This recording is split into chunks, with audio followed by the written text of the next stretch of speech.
Dude just said solid, conservative, and just plain right. Well, welcome to Thursday. You know what that is? We call it Thankful Thursday around here. Man, do we have a sound effect for that one? Hit it, buddy. You got to be more thankful. Thank you very much. Thank you very much. Thank you very much, sir. You're a gentleman and a scholar. We thank you so much for this bountiful harvest of Domino's, KFC, and the always delicious Taco Bell. Have you said thank you once? Thank you. There it is. Thankful Thursday. You put that together, didn't you? That was your sound effect. I did, yeah. That's what I think. It's an epic sound effect. Well, thank you. Thank you. Thank you. Thank you. No, thank you. I'm thankful for you, and I'm thankful for your sound effect generating capabilities. And I'm thankful for that. Well, thank you. I'm thankful that you're thankful. Greg, got a great show laid on for you, man. This show's going to run itself. I made a step out, just let the show go.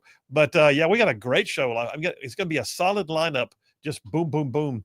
But coming up at halfway through the hour here, just in about 20 minutes, Congressman Gary Palmer will be calling in. Congressman Gary Palmer, one of the most conservative members of the House, and he's also, oh, by the way, the founder of the Alabama Policy Institute, where I used to be on staff. But yeah, Congressman Gary Palmer will be on the line with us shortly, followed by Attorney General Steve Marshall, who is now a candidate for U.S. Senate. And so we got Attorney General Steve Marshall at the top of hour number 2, and then it's Thankful Thursday, so we got a couple of people we're thankful for that always come in. So halfway through hour number 2, Butters and Lee. So good Lord, Congressman Gary Palmer, Attorney General Steve Marshall, Butters and Lee. That's a lineup, dude. I mean, I'm just going to get to my dippers tomorrow, I guess. That's a whole hour of the show. That's already more than that. That's almost 2 hours of the show. That's true. So yeah, it looks like a great lineup. I still have a triple dipper, assuming I can get to it. So hit it, buddy. The Triple Dipper. 3 stories you've got to know. That's right. The Triple Dipper, 3 stories, 3 themes, if you will, that you got to know as we run today's show. First out the gate, I'm calling this one the enemy of my political enemy. You've heard it before. The enemy of my enemy is my friend, right? The enemy of my political enemy. Is it my friend?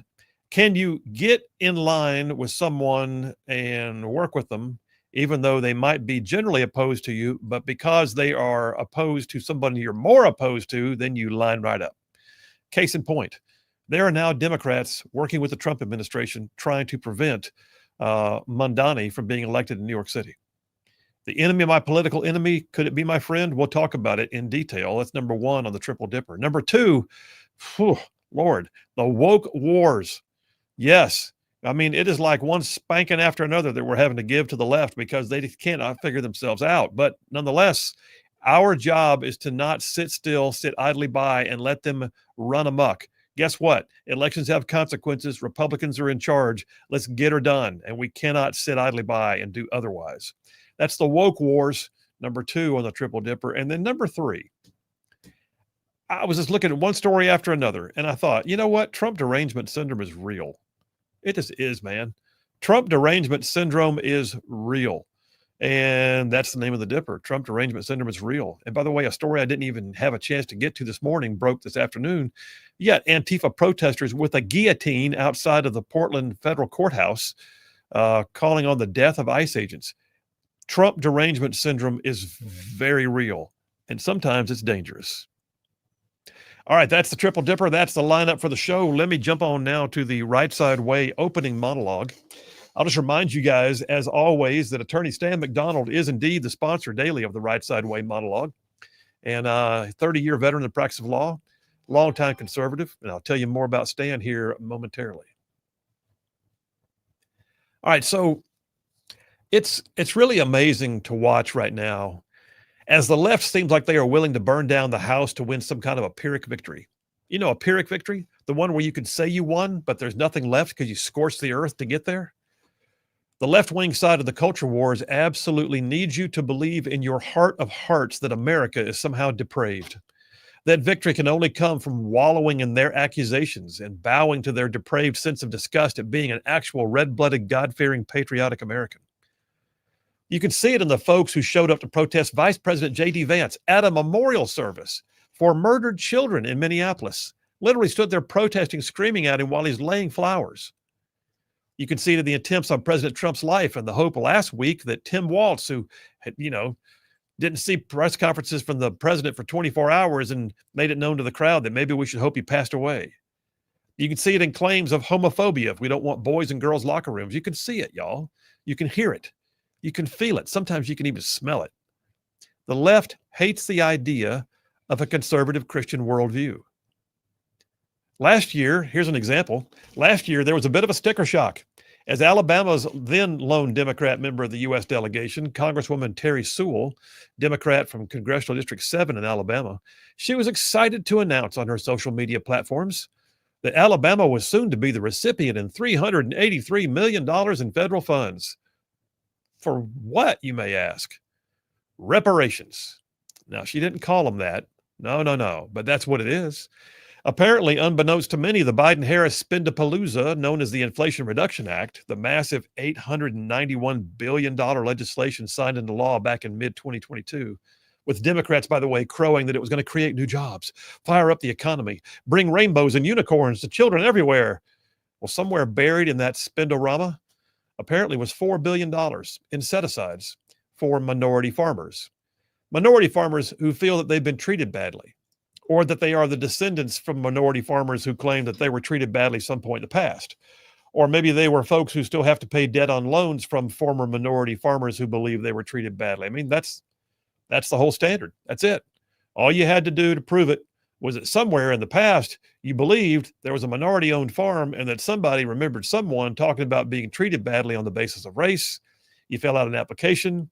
You receive some money from today's taxpayers who had nothing to do with the ills of the past. Look, I don't question that racism exists. It's going to be there, here, there, and the other until Jesus comes back. It just will. I also know, though, that bad things happen now because of occasional bad people. I do. But as a nation, we certainly repented, by the way, and made every effort to repeal, replace, and redeem that which was ignorantly and wrongfully done in the name of racial disparity in the past. But liberals believe that if we don't seek someone out who has a distant relative who may have suffered at the hands of some past racism, that modern America needs to pony up some money. And that's just wrong. That's just wrong because that's a view of America that no longer exists. Look, me personally, I never treated the black farmer badly. My dad, he was an Army officer. He never treated the black farmer badly. My grandfathers, they were working men, one in the Army, one in the steel plants. And to my knowledge, neither one ever treated the black farmer badly. But somehow or another, my tax dollars and yours are being spent to mitigate harm from, I don't know, generations past, regardless of whether we had any connection to it. But hey, get a bunch of Democrats in Congress to feel good about woke virtue signaling and pass some omnibus legislation that has a line item buried in it. And that does an end around to the court system. And it pays people money with other people's money who had nothing to do with it.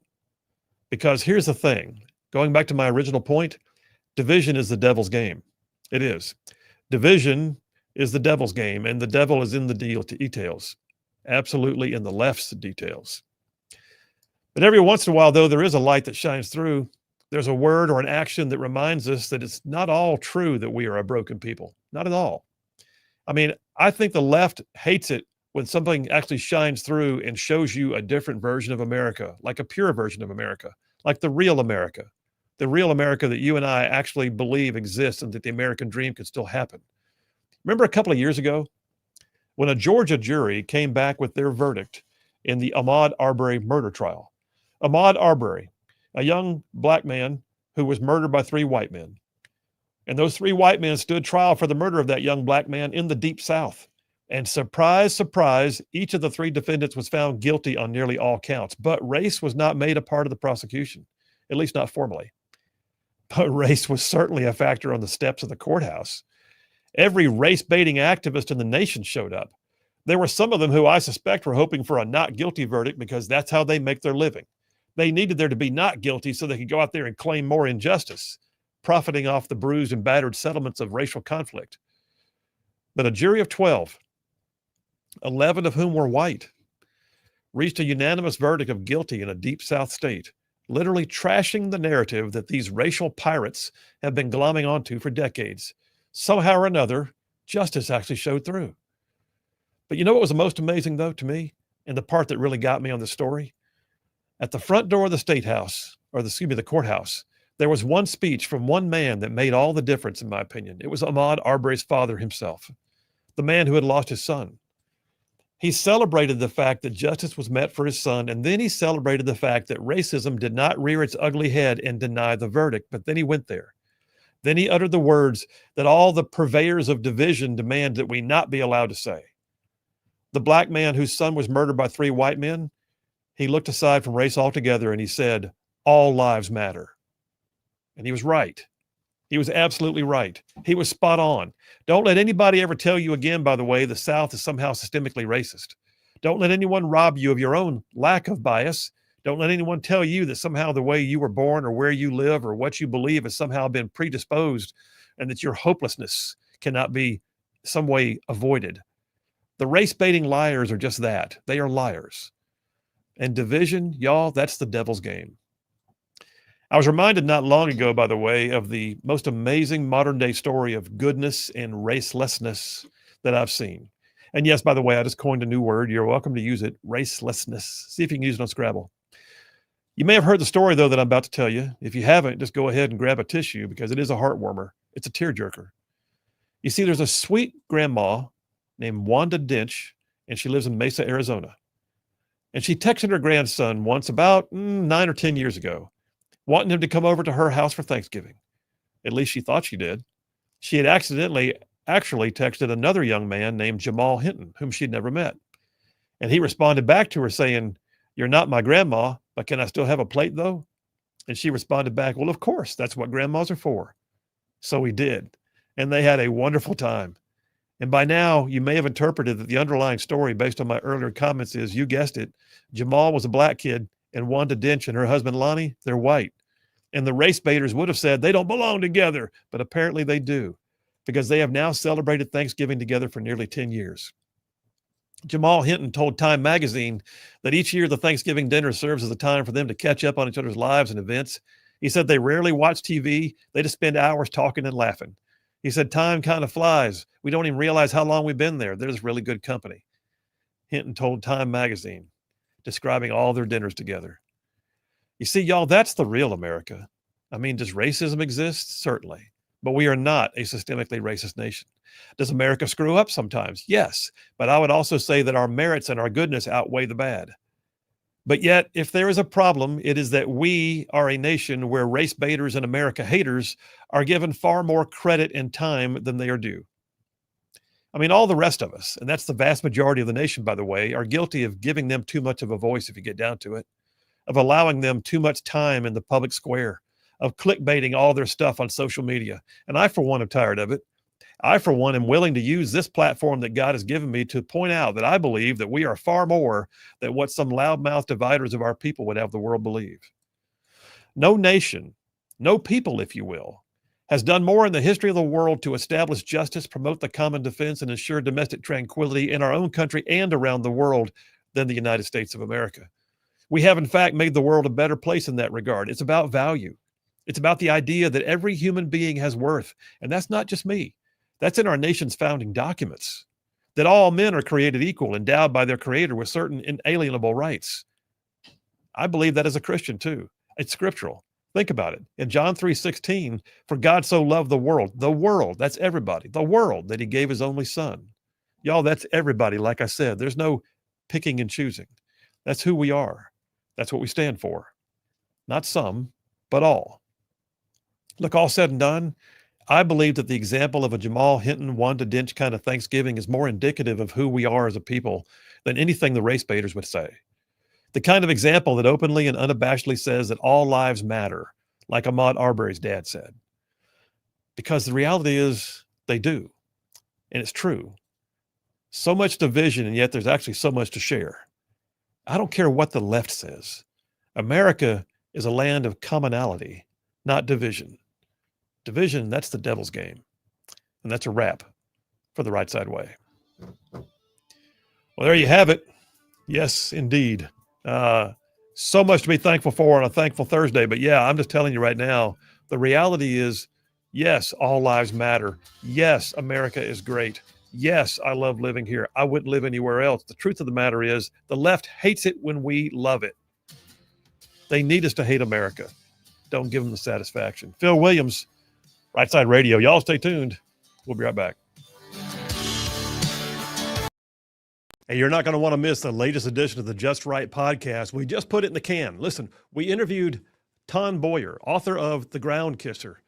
What an amazing story she has, escaping communist Vietnam as a child, on a refugee boat filled with hundreds of people, intercepted by pirates, left adrift in the South China Sea, became a refugee, eventually found her way to the United States. She has a mission right now, basically to tell the world why America is the greatest place on the face of the earth, and two, to make sure Vietnam veterans know that they are loved and appreciated. Ton Boyer, you are not going to want to miss this conversation. Just Right podcast coming up. Yeah, let's do a show. 1, 2, 3, hey! Well, Ton Boyer, welcome to the Rightside Media Studio. Thank you. We're glad Thank to have for you. having me. Look, I'm going to do just a brief introduction, sort of tell the world who's sitting here at the table with me.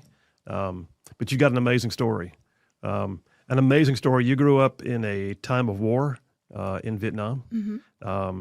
You became a refugee at one point, robbed by pirates as you were, leaving the country. Right.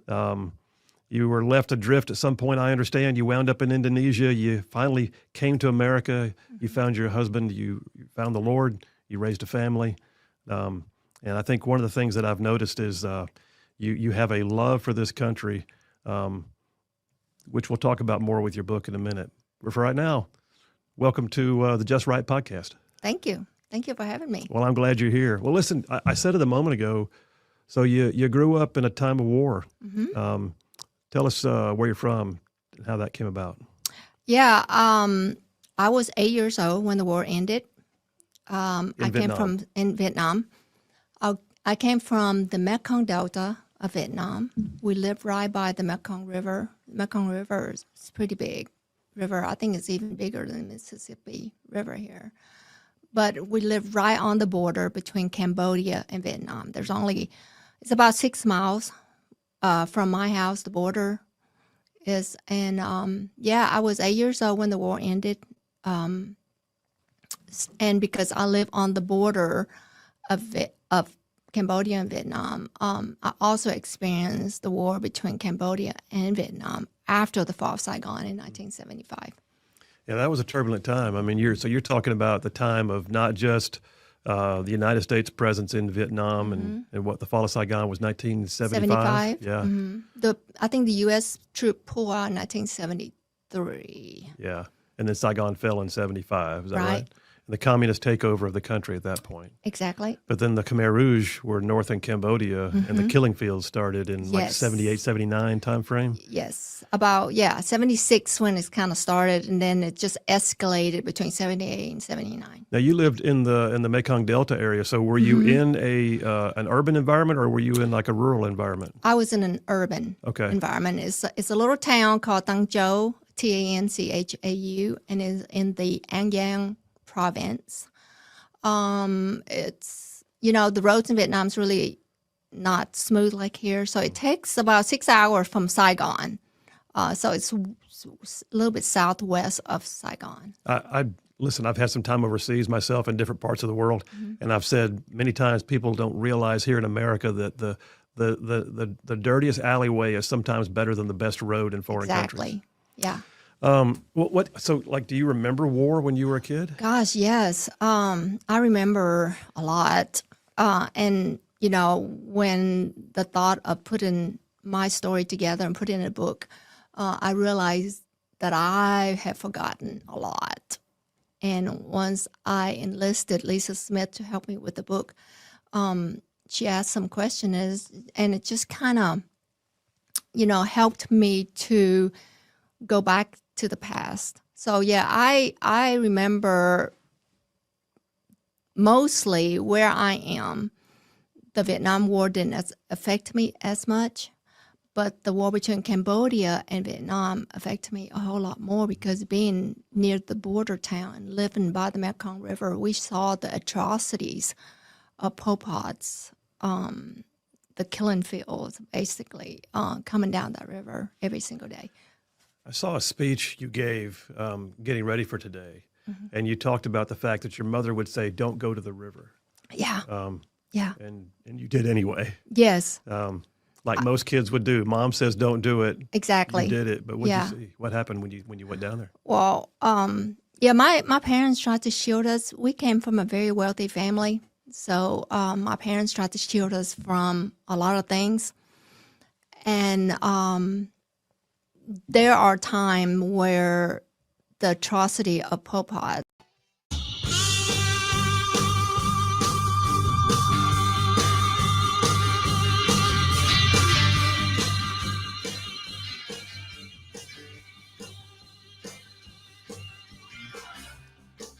And we are back. Phil Williams, Rightside Radio. Solid conservative, just plain right. Man, making common sense like a superpower. And I got to real quickly tell you about attorney Stan McDonald. Yes, indeed. Stan McDonald, partner at the law firm of Wilmer and Lee, 30-year veteran in the practice of law. Stan McDonald, daily sponsor of your Right Side Way monologue, is, oh, by the way, a longtime conservative. I mean, he's like an OG ruffian. The man's in the thick, in the fray, in the trenches for all the stuff that right side ruffians care about for years. But that being said, he's also a good attorney, and Stan McDonald has represented his clients in literally thousands of real estate transactions over the years. And he can stand up for you in any local, state, or federal court. I always say, Stan McDonald's on your side. You're going to have no greater friend. Likewise, your enemies would have no greater foe. So that being said, you want to get in touch with him? I will tell you how. Attorney Stan McDonald, the law firm is Wilmer and Lee. Here's his phone number. You ready? 256-479-3020. That's Stan McDonald, 256-479-3020. Tell him you heard about it on Rightside Radio. And no representation made. The quality of legal service being performed is greater. Of course it is. I wouldn't advertise if it wasn't greater. There you go. Bam. I love the fact that we don't have to do the real disclaimer anymore. That's just a hoot. I got a few text messages. I'm not going to have much time here. I ran long on the monologue. Coming up right after the next break, don't forget that Congressman Gary Palmer is due to call in.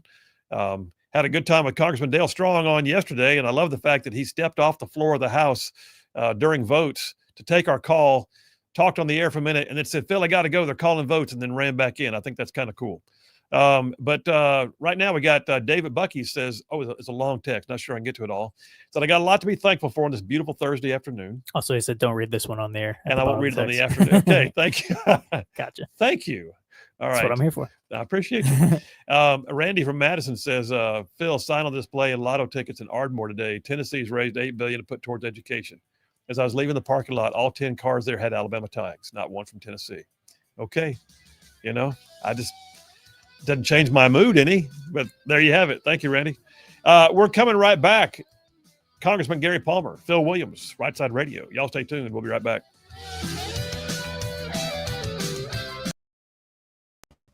Body parts coming down that Mekong River. And I'm not talking about one or two bodies. I'm talking about a wave of hundreds and thousands of bodies. And you saw this as a kid. I went, my mom and dad was like, don't go to the river, don't look out to the river. And other kids, of course, me, and also dragging some of my siblings and cousins and go look at it. And I remember seeing bloated bodies, headless, heads and hands and limbs, and just coming down, floating down the river, and watching some of my relatives taking long sticks and push the body parts back into the channel so that it would, keep on floating down that main channel. And I remember the smell of it. It's just horrific. There are, I've heard it said sometimes that memories are sometimes keyed more by smell than they are by visual. Yeah. Smells come back to you. They bring things back. Absolutely. Believe it or not, the blooms of the pear trees in spring bring that memories back. Really? There's a smell of it that it's remind me of the bodies that I smell as 8-9 years old. Wow. And I remember the other 2 weeks ago when I was given talk to a high school kids, and another memory came back of that time. I remember when the water received from the Mekong River, sometimes my family would let me play, me and my siblings and cousin. I have 1,000 cousins in Vietnam. I mean, we're all related somehow. So we would play by the river, out there with the water about waist deep, and us playing in that river somehow. I remember seeing a hand. Oh, wow. And we were all just screaming to get out of the water. And when you start seeing one or two body parts, there's more coming. Mm. So, I mean, within hours, you start seeing more bodies coming in. That's the Cambodian, that's Pol Pot's. Their communism, I think, is more evil than even Vietnam, because if you wear glasses, they will kill you. That's represent intellectual. They're not going to have it. If you can read a book, they will kill you. And I remember hearing too that one of the things that was so amazing was how they would have children turn against parents, and Yes. and parents even turn against children. Yes. And it was self-preservation meant turning someone in, and that was how you protected yourself. And Yes. what a horrible life. And I mean, to today, there are homes in my hometown where blood stains on the wall still.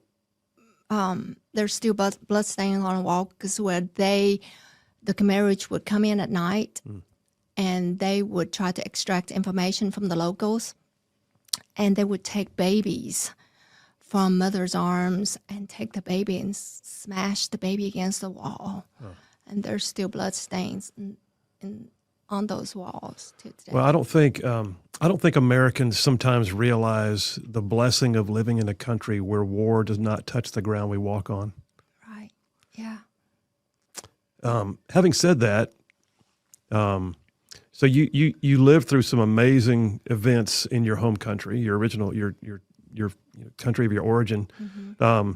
What was it like when the communists took over the country? I mean, you went from, and you said your family was fairly wealthy. Mm-hmm. What did your family do, by the way? How did, Yeah. So my great-grandparents, my paternal great-grandparents, escaped the communist part of China. okay. So he and my great-grandmother escaped communist part of China and settled in the Mekong Delta. He was a Eastern medicine man, so that was his profession. So they started a family there because Hey, all you Rightside ruffians out there, you are listening to Rightside Radio, solid conservative, just plain right.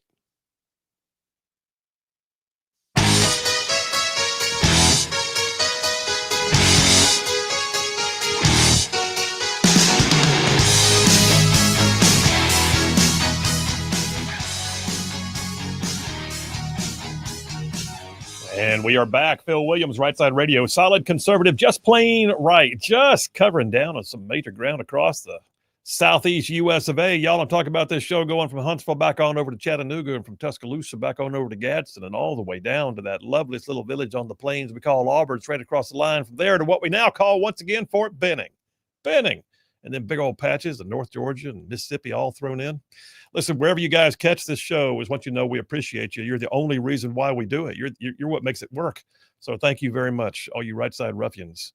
Hey, listen, let me go ahead and bring on somebody who's a longtime conservative. I'm proud to call him somebody that I've had a chance to know for a number of years. Congressman Gary Palmer is originally the founder of the Alabama Policy Institute, where I am still a distinguished fellow. And API is still doing great work in the state of Alabama. He is now the congressman for Alabama's 6th congressional district. He's been there since 2015, and he has been a leader in the House, and he is certainly a leader in conservatism. And he's on the line right now. Congressman Gary Palmer, how you doing? Good, Phil. How are you? I'm good, sir. I'm good. Well, you've had a bit of a big week. Yeah, I'd say so. I saw the images, big announcement. Yeah, the big announcement in the Oval Office. Yeah, talk about that. Well, we've been working on this for 5 years, and the president's absolutely right. We have been so persistent on this, and but we finally got the announcement that the Space Command headquarters for Space Force would be moving to Huntsville, And it's not only good for Alabama, Phil, it's the right thing to do for our national security. That's where Space Command should have been all along. There were 5 or 6 states that were in the running that, well, at least applied for having the headquarters in their states. And Alabama came in first in every evaluation. Yeah. And it was purely a political move on Biden's part to put it in Colorado. And Colorado actually came in last in the evaluations. And I want to say something about Congressman Mike Rogers, who chairs the Armed Services Committee. Mike was brilliant in keeping it from becoming permanent in Colorado by not allowing them to have access to money to build any new facilities. So they literally were operating out of rented facilities that they had to basically misapply other funds to do that. So, the whole team, the whole Alabama delegation, all of us were of one mind on this thing, and it finally paid off. Now, I know that, we now have 2 members of our U.S. delegation are Democrats. I did not see Terry Sewell or Shamari Figures in the Oval Office image. If they were there, I missed it. But where they were, I've never heard them not be supportive of this. It's good for the state. Has there at least been a bipartisan effort on this one? Oh, absolutely. We all 7 members of the House, both senators, 100% involved in this. Richard Shelby, before he left office, we were all behind this effort. And what people say, well, why Huntsville? Well, first of all, Redstone Arsenal, Marshall Space Flight Center, some of the top defense research and manufacturing companies are located there. But the main thing is that, and a lot of people have missed this, the Golden Dome, which will be the greatest missile defense system in the world, the missile defense shield, are all being developed in Huntsville. So when you look at what Space Force is really about, it's the asymmetric warfare. I think you're a former military, you understand what that means. Yeah, I do. It's cyber. It's a number of things. And as I pointed out, President Trump looked at me and motioned me to the podium. Throughout history, every military has understood the advantages of holding the high ground. Well, space is the ultimate high ground. Yeah. And we not only are going to occupy that, we want to dominate it. And we're in a position to do that. That's so well put, and you're right. And occupying the high ground, boy, I can certainly grab onto that as a mantra that's worth repeating over and over again. There is a space race. People don't realize it, but China has its own axe to grind with the United States, and it's got its own gains in the outer atmosphere that it's attempting to make. And then we've also got Russia, and then even got Iran and North Korea launching things into the outer atmosphere. So this is absolutely necessary for national defense. Now, let me ask you, so Colorado is already, crying foul, and which to me, the irony is they're calling it a political move when the reality is this was appointed and then changed to Colorado for politics, and all we're doing is setting it right. Have you talked to your Colorado peers at all about this?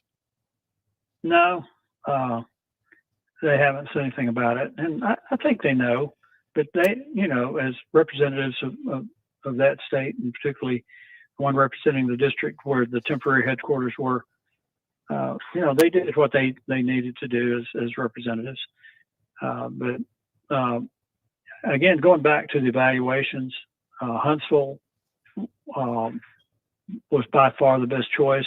The Secretary of Air Force under Biden said that publicly. There was no question that it should have been in Huntsville, and they want to talk about a political decision.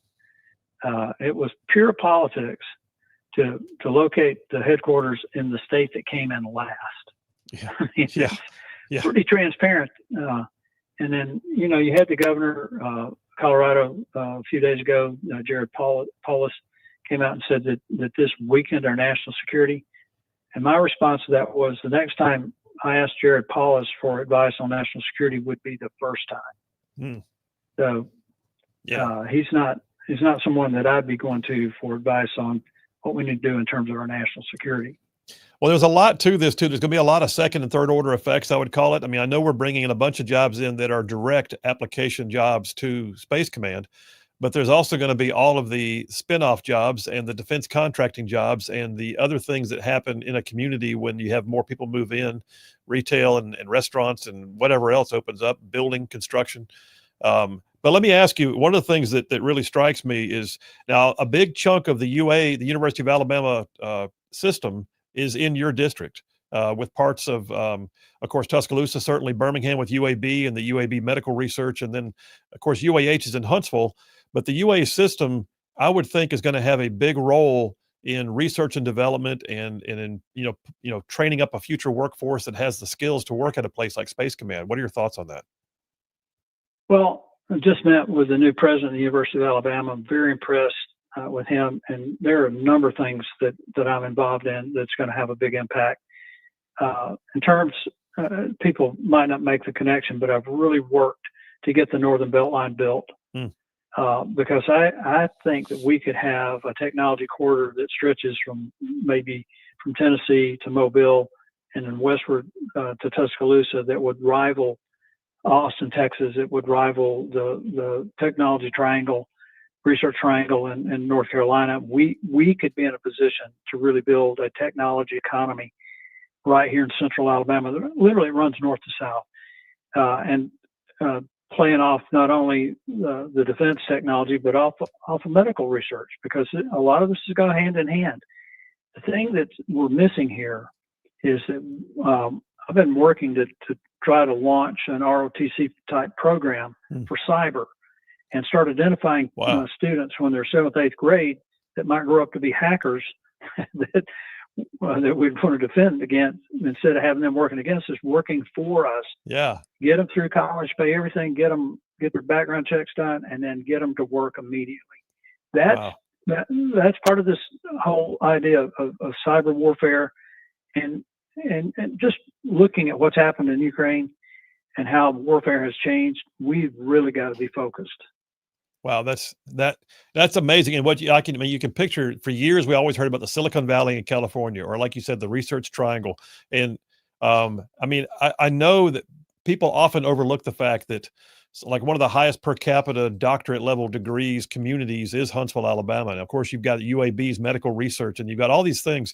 I don't think people understand to the extent that we already have the base for what you just described. And this could wind up being exactly like you said. Within the next 10 years, we could be one of the dominant forces in high tech and cyber. That'd be amazing.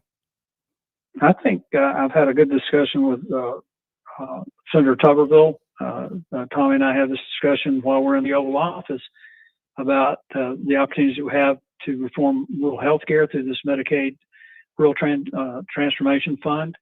I talked with President Mueller at the University of Alabama about the role that the university communities can have in this. Phil, we're on the verge of some fabulous opportunities. I was just named chairman of the Environment Subcommittee on the Energy and Commerce Committee, which I would argue is the most powerful committee in Congress, and leading the effort on securing our supply chain of refined rare earth elements, which is absolutely critical to our national security.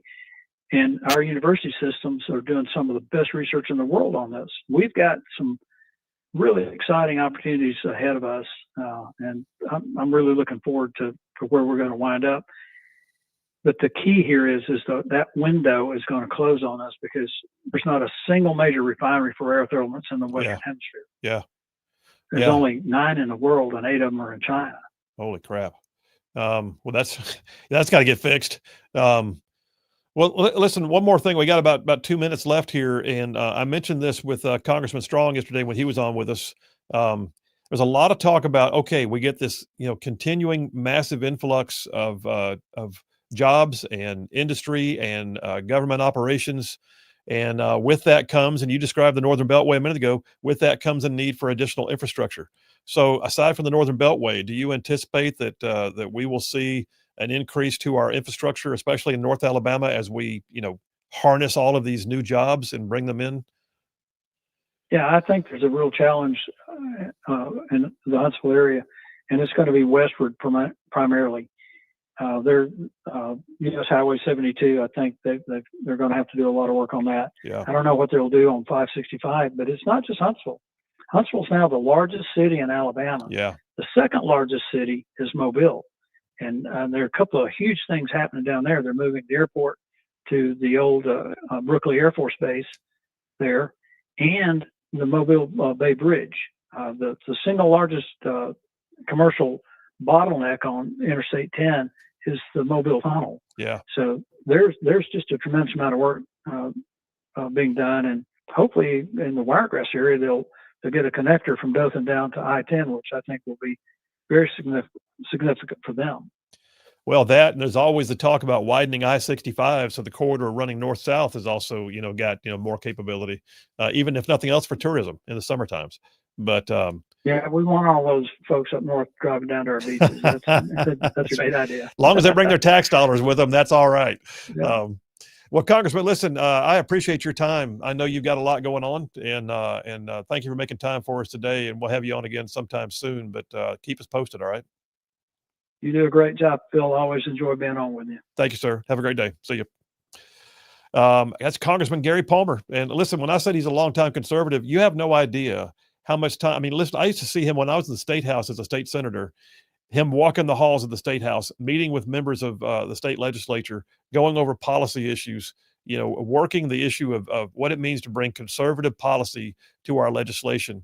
And I would say the Alabama Policy Institute, which he founded like 36 years ago, I believe, has been a force in conservative politics in large part because of that man.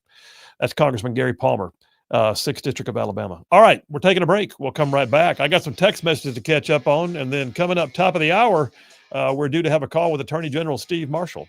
Phil Williams, Rightside Radio. Y'all stay tuned. We will be right back.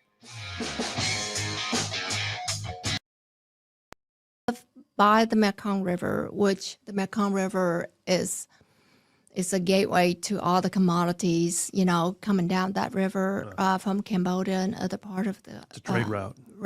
Trade route. So my paternal grandfather started buying commodities that came down that river, buy and sell, and he started that business.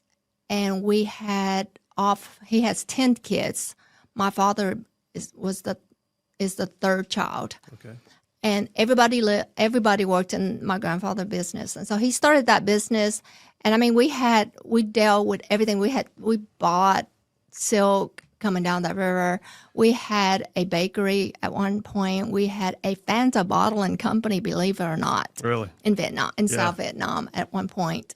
So we were one of the richest family in our province. So what happened when the communists came? Because wealth is not usually allowed in the communist countries. Not at all. They came in and they basically overnight, with a stroke of a pen, they nationalize all of our businesses and take away and close our bank account, froze our bank account, start take over some of our homes and our land. And they were allow my family to have only the bakery. And even with that, they tell us what to produce, how to produce it, and even at what price.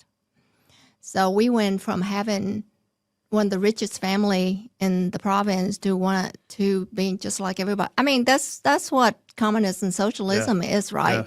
They basically, their things is take from the rich to help the poor. Sounds great. Sounds really, who does not want everybody to be equal, but it doesn't work that way. All I did was take away the incentive of people really working, want to do better for themselves, and the rich become poorer and the poor stay in poverty. Yeah, communism crushes the spirit, doesn't it? It is. And communism is a religion. It is. It's a religion. Was it so when they took over everything, when the communists took over the country, and the South Vietnamese government fell, did they literally come in, aside from the stroke of the pen and the things that they took, did they come in and did they micromanage your life? I mean, did they actually walk into the house and tell you, here's how things are going to be? Yeah, we had a communist family came in and lived with us. Live with you? Just to watch us. They put watchers in your house? Yes. To make sure we didn't hide anything from them, because we were rich. And basically we went from, okay, I'll give you an example. Before, when you have aches and pain, you can go to the market and get a bottle of aspirin. Right. When the communists took over, commodities and everything was so scarce that you can only buy one aspirin, and also because that's all people could also afford. Wow. A pregnant mom can only buy one multivitamin. You can't just go buy enough rice and soy sauce and things like that for your family, or fabrics and threads to make clothes. You have to stand in line to buy, those things. Everything rationed, everything parceled Everything rationed, yes. And you can stand in line for hours sometime, and there's nothing. And by the time they get to you, there's nothing left, and you have to come back the next day to get back in line. Meanwhile, the communist leaders got fat. They sure. got fat. Yes. Yes. I'm They sure. took over all the people homes and moved in, and yeah, even today, all the millionaires in Vietnam, you betcha, they have a communist tie to them. I'm sure. Yeah. Well, okay, so this is a turbulent time. How long after the fall of Saigon did you remain in the country? You personally remain in the country? 4 years. So 4 years, so And I think 1979-ish. 1979, 2 weeks after my birthday, which is in May, it's when my sister and I escaped Vietnam.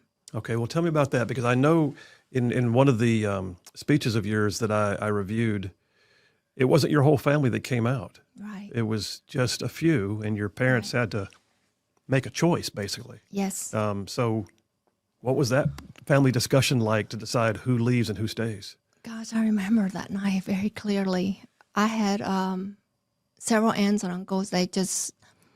They were able to afford to pay passages. And when I say pay passages to leave Vietnam, meant that you're paying the official to look this way so you can escape So this this is way. a bribe. It's a bribe. So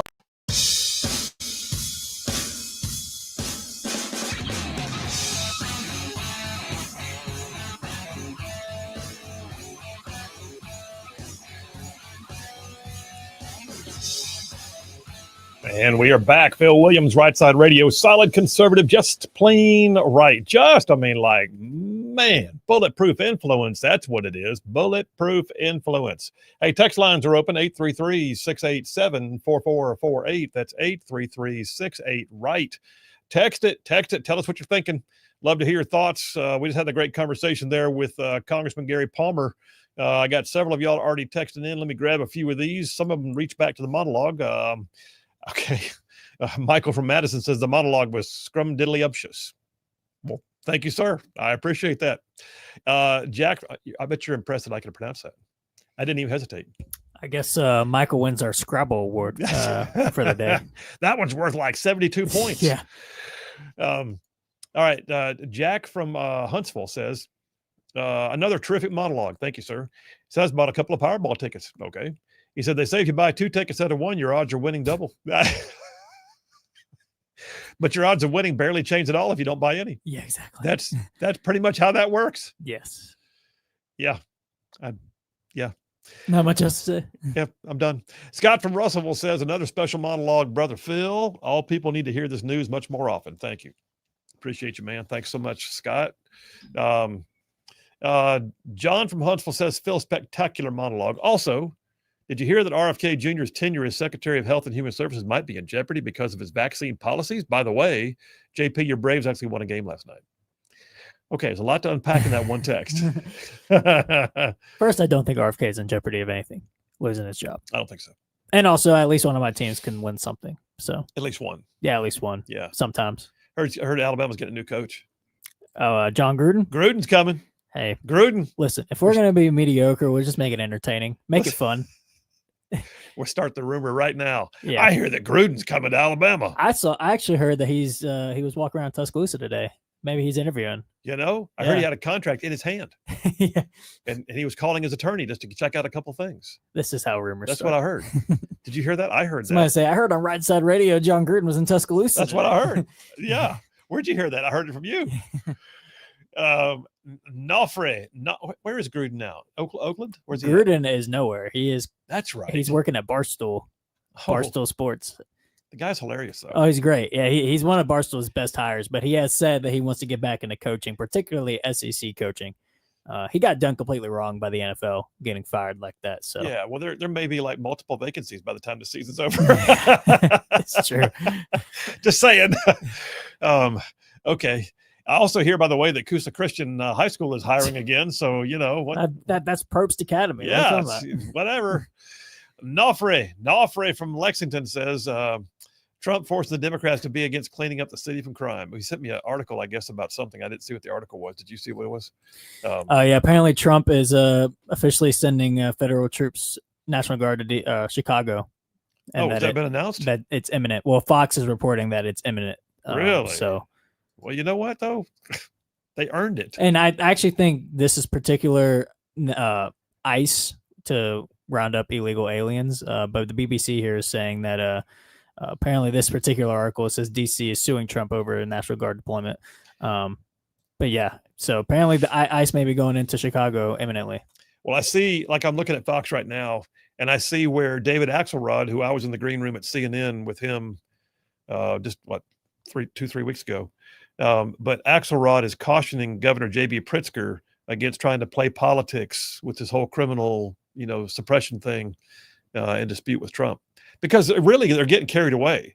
I mean, all Trump's going is saying, I just want to stop crime. Don't you? All Trump's saying is like, hey, you had a bunch of murders last weekend. Can we maybe help tamp that down? And these videos of Pritzker walking with journalists, the nicest parts of the suburbs of Chicago, talking about, look how safe it is. It's like, you know what you're doing. How about you go walk down the actual parts where crime is and see how you do, see how you fare. Yeah. It's total nonsense. Yeah. Governor, sometime go ahead and with your full wallet, go ahead and walk the streets of South Chicago at night and by yourself. Not all of Chicago is bad, but he's acting like the bad parts don't even exist at all. He's acting like the crime doesn't exist too. I mean, it's one of the crime capitals of the nation. Mm-hmm. Jeff Rowe from Indiana says, hey, Phil, have you heard what Hillary Clinton's former running mate Tim Kaine said today? If you're not going to love it, you're going to love it. We're a theocracy, just like Iran. I did see it. We don't get our rights from God. We get them from government. I've got the clip on that too, I believe. Ted Cruz responding to it. All right, coming right back. We're going to be talking with Attorney General Steve Marshall, Phil Williams, Rightside Radio. Y'all stay tuned. We'll be right back. If you get caught, they can throw you in jail. So you bribe the government to leave. So I had a few aunts and uncles that had signed up to leave Vietnam on this riverboat, and they're going to Australia because they felt Australia is the safest place to be. And also we have a few cousins that already left Vietnam before the fall of Saigon, and they settled in Australia. Okay. So overnight, one of my aunt came home and told my dad that there may be some empty spots on this refugee boat and that we should take the empty spots. And there's 8 of us in the family, my parents and 6 kids, me being the oldest. Okay. How old were you at the time? I was 12. Wow. Mm-hmm. Okay. And basically, my parents have only a few hours to decide this. And my parents, of course, at this time in 1979, everybody was struggling. We don't have a whole lot of money. And I know it was a lot of sacrifice for my parents to even, bribe someone to the official for me and my sister to leave. And so, there were only enough money for just 2 passages. And so they picked me, being the oldest. I was 12. And my next sister, she was she's a little bit over 10 years old, to leave with my aunt and uncle. And my parent has to make the decision overnight. I mean, I just can't imagine. No. The pain and the... Do you remember them telling you? I remember, yeah. And I remember my parents said to trust them, and I think, being the oldest of 6, I'm pretty Bratty is kind of like bratty, and also kind of Were you headstrong? yeah. I mean, I can fight any boys in my neighborhood growing up. I mean, I would have like a spitting contest with the boys. And anyway, so I just felt like at that time I felt like I'm trusting my parents. And even though now looking back, I can't even imagine them having to make this decision. No. Because, honestly, they don't know if they will ever see me and my sister again.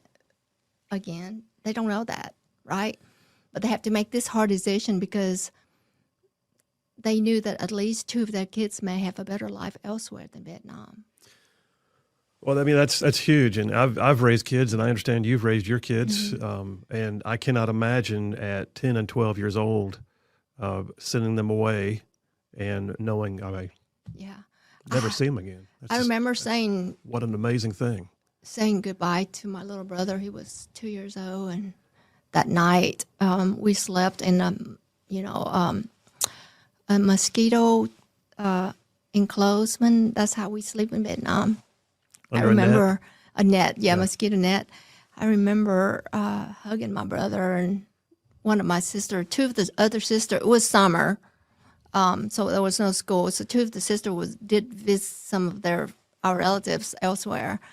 I remember thinking, this is maybe the last time I get to see 2 of my siblings and my parents. And I just, that morning when my dad took my sister and I to the coast to leave on this riverboat,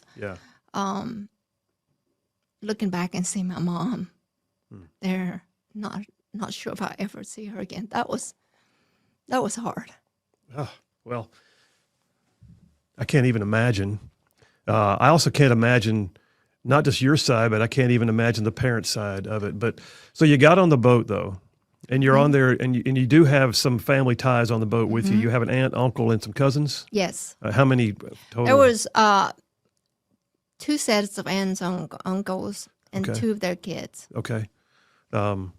And then how many people total on the boat? I mean, is this It's about 400. Oh, this is not a small boat. No, well, no, it's a small boat, but they fit as many people in there as they can, and there was not room. There was only room just to sit. There's not even room to lay down. And I remember one time my sister and I had our backs together just to sleep because there's no room to lay down. All right, I heard you speak.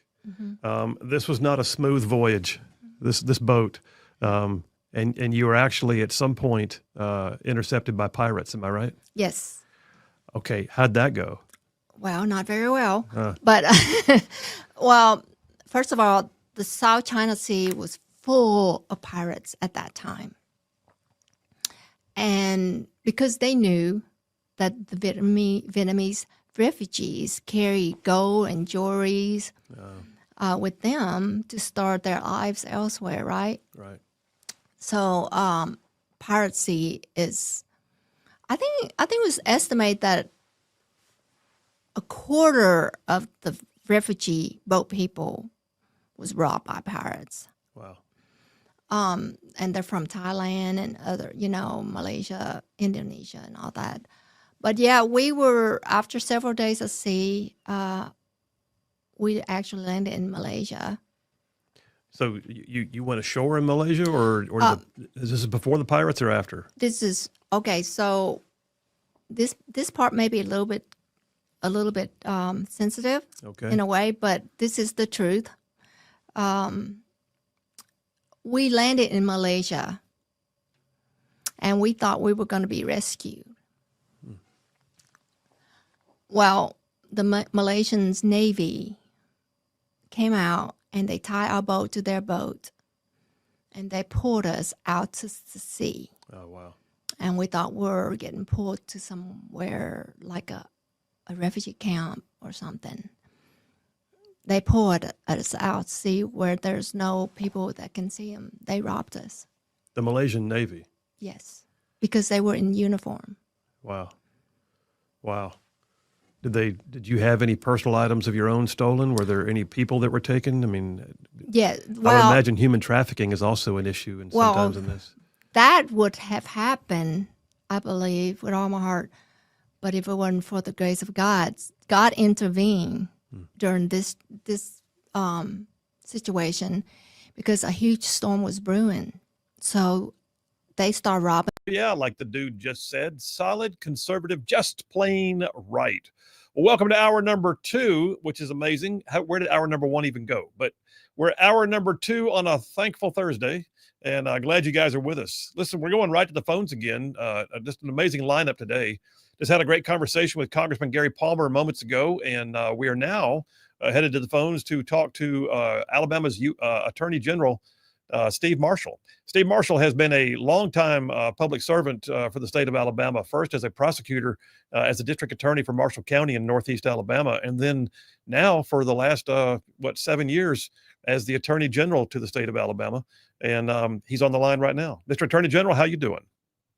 Hey, I'm doing good. So, hey, you shorted me a year and a half. Oh, that's 8 right. and a half years. I'll be the longest serving Attorney General in modern history. So very blessed. Hey, I do have to ask, have you converted any of your CNN panelists to the way of seeing things the right way? None of them yet. I mean, I have had some great tag team with Scott Jennings and a couple others, but for the most part, the Anna Kasparians and the others that are on the show with me are just like entrenched in their liberalism.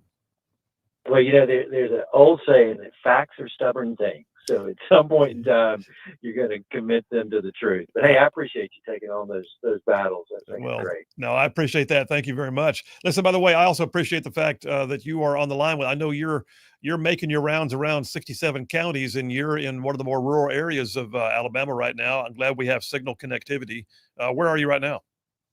So we're in Monroe County, which actually is where my daddy's family's from, and in Monroeville right now, and going to have a chance to speak to a Republican event tonight, and so excited about opportunity to see my aunt and cousins that'll be in the audience. But yeah, we've been, I think 7 counties in 2 days. We'll be in 9 counties over the course of just the 4 days that were non-holidays this week. But it's great. I mean, you get a chance to be able to see Alabama, be able to talk to folks and hear their stories, and let them share with you what they see as a vision for who needs to serve for them in the United States Senate in the next election. Well, listen, you've done it before, but 67 counties as an attorney general, you had to. But I ran a 4-county state senate race, and there were times when that was exhausting. And I mean, you're out there running and gunning. How's the campaign going?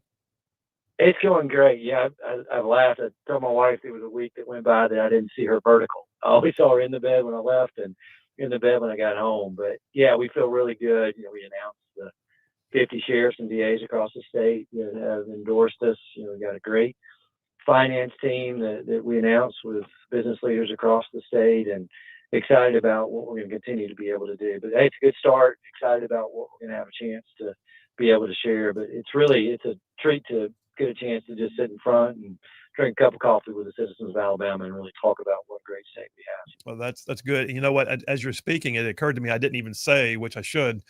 You're now a candidate for the U.S. Senate position being vacated by Tommy Tuberville. So now that I've said that, I think everybody already knew it, but I don't want them to think, oh, what's he running for? No, you're running for U.S. Senate. And that's going to be a sea change. I mean, Montgomery to D.C., but there's a lot of application for what you've been fighting for the last several years, especially during the Biden years, to what you're going to be doing up there. Oh, absolutely. Yeah, it's interesting. 2 of my former colleagues are there now, Eric Schmidt from Missouri and Ashley Moody from Florida. And talking with both of them, they sort of shared that kind of the issues that we dealt with as Attorney General play very well into the things you have to do as a United States Senator. So excited about that. But look, I got 18 months still as Alabama's Attorney General, and we're going to continue to fight the fights. And by the way, bring on Colorado, right? Yeah. Excited about Space Command and the announcement yesterday that President Trump made. And it's not the first time, because we knew 2021 that we had met all the objective criteria. And look, let's tell Gavin Newsom to cry us a river when he wants to complain about what's done. But look, remarkable history for Huntsville, Alabama around the rocket systems themselves, going back to Von Braun. We have the wonderful spot for it at Redstone Arsenal, and excited about what Alabama's going to be able to to do with Space Command landing here. So kudos to those that were involved in that. And if Colorado wants to challenge it, we're ready to be able to defend it. Well, and that brings up a point. So Colorado's Attorney General actually posted that he would be challenging this legally, like taking it to court in some way, trying to enjoin the move, I guess, or have it reversed in some way. You had a quick response to that, I saw on X, where basically you said, "Spoiler alert, we're going to win." Yeah, bring it on. And look, I mean, this is, just a testament again to how far the left will go. This was an objective, scored criteria that were used. Everybody knew what was going in. 5 cities had an opportunity to compete in that final round, and Alabama won. And look, the fact that Colorado is complaining because they didn't get it, I guess they can be upset about it, but they shouldn't be upset about the fact that Huntsville was selected, because they won in a fair fight. And again, the courts are not going to be the vehicle to decide it. President Trump did. We're excited about what we're going to be able to achieve. Well, let me switch gears with you. Speaking of things that Trump has been working on, and you have certainly had a say in some things related to it: illegal immigration and illegal immigration detention. The alligator Alcatraz. I don't know if you've seen it, because the story broke, I think, just in the last 30 or 40 minutes. So you might not have even had a chance to see it since you're on the road. But apparently the 11th Circuit Court of Appeals has granted DHS's motion to stay that preliminary injunction where they were trying to shut down alligator Alcatraz. So basically alligator Alcatraz is staying open during the pendency of the case. But you just recently provided some exciting news. Yeah, that's really good. That's very new. But you just provided, I believe, a supportive brief or something in regards to that case, didn't you?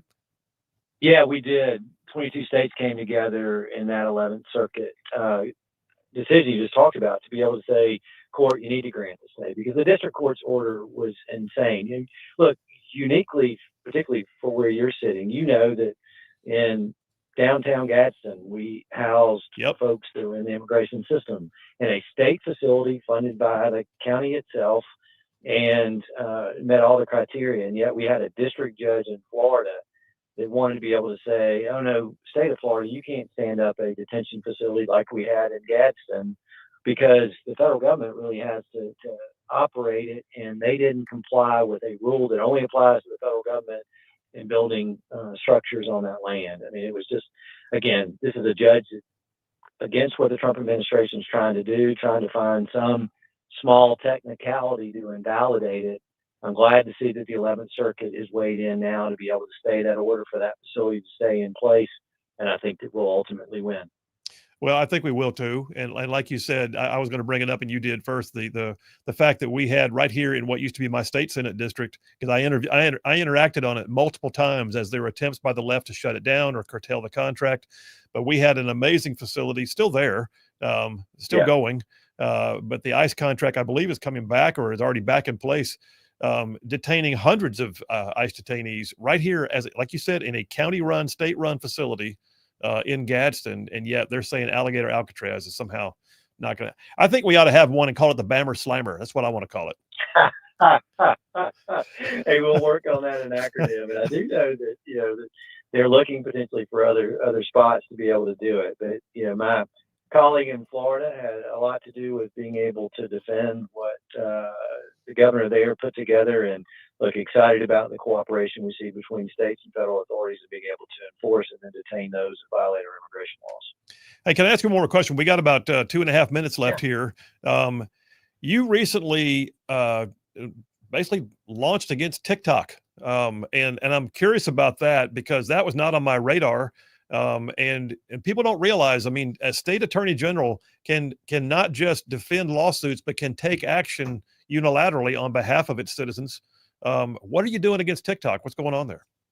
Yeah, just, the authority, look, think back to the opioid fight that we had, where we brought $750 million in the state of Alabama under the consumer protection arm of AGs. And this is one specific to TikTok relating to the impact of that app on the social, on kids and their mental health. I mean, there's studies are strong out there about the adverse impact that we're seeing as a result of the content that is being exposed to. Our complaint speaks to what young kids that are able to even avoid the age restrictions on there are seeing at early ages. And we think that there's more that needs to be done to protect our kids from improper content that's showing up on TikTok. And we're looking forward to that opportunity to present it. The case is being briefed right now, motions to dismiss, but we think we'll get past that and look forward to discovery. I think it's important for me to advance the issue of protecting children, just like we did around gender affirming care. Yeah. And this is just another vehicle for us to do that. Well, I mean, I applaud it. I think TikTok's a mess. I think, while I understand there's a whole free speech argument there, this is not that. This is where this is not it at all. This is where kids are being preyed upon. And by the way, Mr. Attorney General, one of my listeners just texted in and said, no, call it the Yellow Hammer Slammer. So it's the Yellow Hammer Slammer is the other option. There we go. I'm gonna write that down. We'll trademark it just for your show. Okay. Thank you much. Well, listen, I know you're out there doing the thing, but thank you for making time for us in the midst of your rounds. And we'll have you back on again sometime soon, Mr. Attorney General Steve Marshall. Appreciate it. Thank you. Thank you. And like I said, he's running for the U.S. Senate. So he's we got a deep bench on that U.S. Senate race, man. I mean, between the Attorney General Steve Marshall, longtime conservative, like a true conservative. And then, oh, by the way, Congressman Barry Moore, longtime conservative, member of the Freedom Caucus. And then, oh, by the way, Jared Hudson, former Navy SEAL who fights human trafficking. Good Lord. What a bench. I mean, I look around at some of the miscreants that run for office in other places, and I'm thinking, right. We got choices to make in Alabama, like right? Jasmine Crockett and other folks. And we're like, that's the best you got. We got 10 people in Alabama that would probably destroy her in her race. I'm saying in every way possible. Yeah. All right, we're taking a break. We'll come right back. I'll get some text messages and move towards the bottom of the hour, at which point we will have Butters and Lee. Phil Williams, Rightside Radio. Y'all stay tuned. We will be right back. And they found a bunch. They came over with metal detector. Yeah. And the captain of our boat has hidden some gold on the boat, and they found the gold, and it was a lot of gold. And so they were busy doing that. And then they make people strip off their jewelry. And I remember my mom had sent some jewelry with us, some gold bracelets and necklaces and stuff. And my sister and I actually strip them off of us, and we would stuff them in our mouths just to hide from the pirates. So that was saved. But they found a lot of gold from the captain that they didn't want to bother with the people too much. And even while they were robbing us, there was this huge storm brewing really fast, and they wanted to get out of there. So sometimes God calms a storm, and sometimes he brings a storm. Exactly. Yeah. And so the storm was brewing really fast, and they were trying to rob us really fast, so they didn't search everybody. So you got to keep yours. So my family got to keep ours. Wow. Jewelry. But that storm got them out of there. And their plan was they disabled our engine and threw some of our provision overboard. So they think that someone's going to capsize our little boat. They disabled the engine, left the boat just adrift? Yes. Okay. So they were hoping that storm would capsize our boat and kill all of us. So they don't have to do the killing themselves. We believe that is their plan. But that storm, if they didn't capsize our boat, that they were hoping we would be floating in the South China Sea, starved to death because they disabled our engine. We couldn't go anywhere. How long did you stay adrift after that? Several days. Wow. Several days adrift. And that storm actually carried us to Indonesia, closer to Indonesia. Which is where you wound up. Yes. In a refugee camp, am I right? Yes. So the Indonesians saw a boat, and they came out, and they helped us. That's an amazing circumstance. Yeah, exactly. God just intervened. How about that? I believe that with all my heart. Well, I believe it with you. So you got to Indonesia, and at this point, I mean, this has been a journey already, but you're not through. No. And now you go into a refugee camp that I saw one of your speeches, and it sounds like it was not really a well-established camp when you first got there. It was more like survival. Am I right? Right. We were the second boat that arrived on that refugee camp. Okay. There was one other Vietnamese refugee boat there already. But every day, more refugee arrive on this island, and there was nothing on this island. There were not even shelter for us. Food was really scarce. There was still a little bit food that we brought with us, and we ate what we had. And then we start eating things that we can found on the island. If you're lucky, you can catch fish out of the sea. But we ended up, and I remember eating things like snails and trying to find leaves and barks and grubs that I ended up eating. I heard you say on one speech that you could go on the show Survivor and do really well. Yes, I think I can. I really can. There's big money in that. You need to, well, but as a kid, so you're only 12 years old, and now you're eating grubs and making your own shelter, and you and your extended family are among how many people in this camp? Well, like I said, thousands of people. I think it was estimated about almost half a million refugee by the time that camp closed. Wow. Who was running the camp? Was there an organized agency that was helping assist the camp, or was it just makeshift? Not yet. We were there for several months before the international organization found that there were refugees there. Oh, wow. Yeah. So what organizations wound up coming to your aid at some point? It was CARE International. CARE, yeah. And World Vision. Okay. The Catholic, I think some Catholic church organization. Red Cross or UN, did they show up at all? I can't remember. I just remember CARE, CARE, and I remember World Vision. Well, so. Oh, and I do remember there was a ship that parked right outside of our camp eventually after several months, and it's called Sea Swift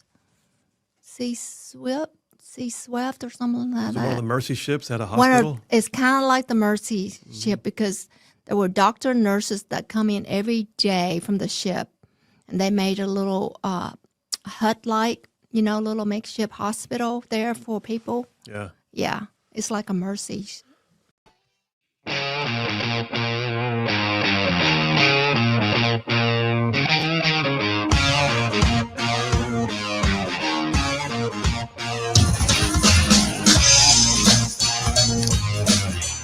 And we are back. Phil Williams, Rightside Radio, solid conservative, just plain right. Just saving the world one soundbite at a time. Text messages, get a few of those real quick. Stay caught up. Randy from Madison heard us talking. He goes, wait, what? Gruden? This is how rumors start. This is how rumors get started right here. David Bucky said, JP, you realize Auburn has more wins this season than Alabama. It's true right now. They do. They do right now. I guess so. Francisco from Huntsville says, sprinkling some salt on those home fries. It's great that Congressman Palmer paints a great picture about the vision of many for the state of Alabama. One problem I see, he says, that needs addressing is the passing of a bill to get a lottery. All about the lottery, dude.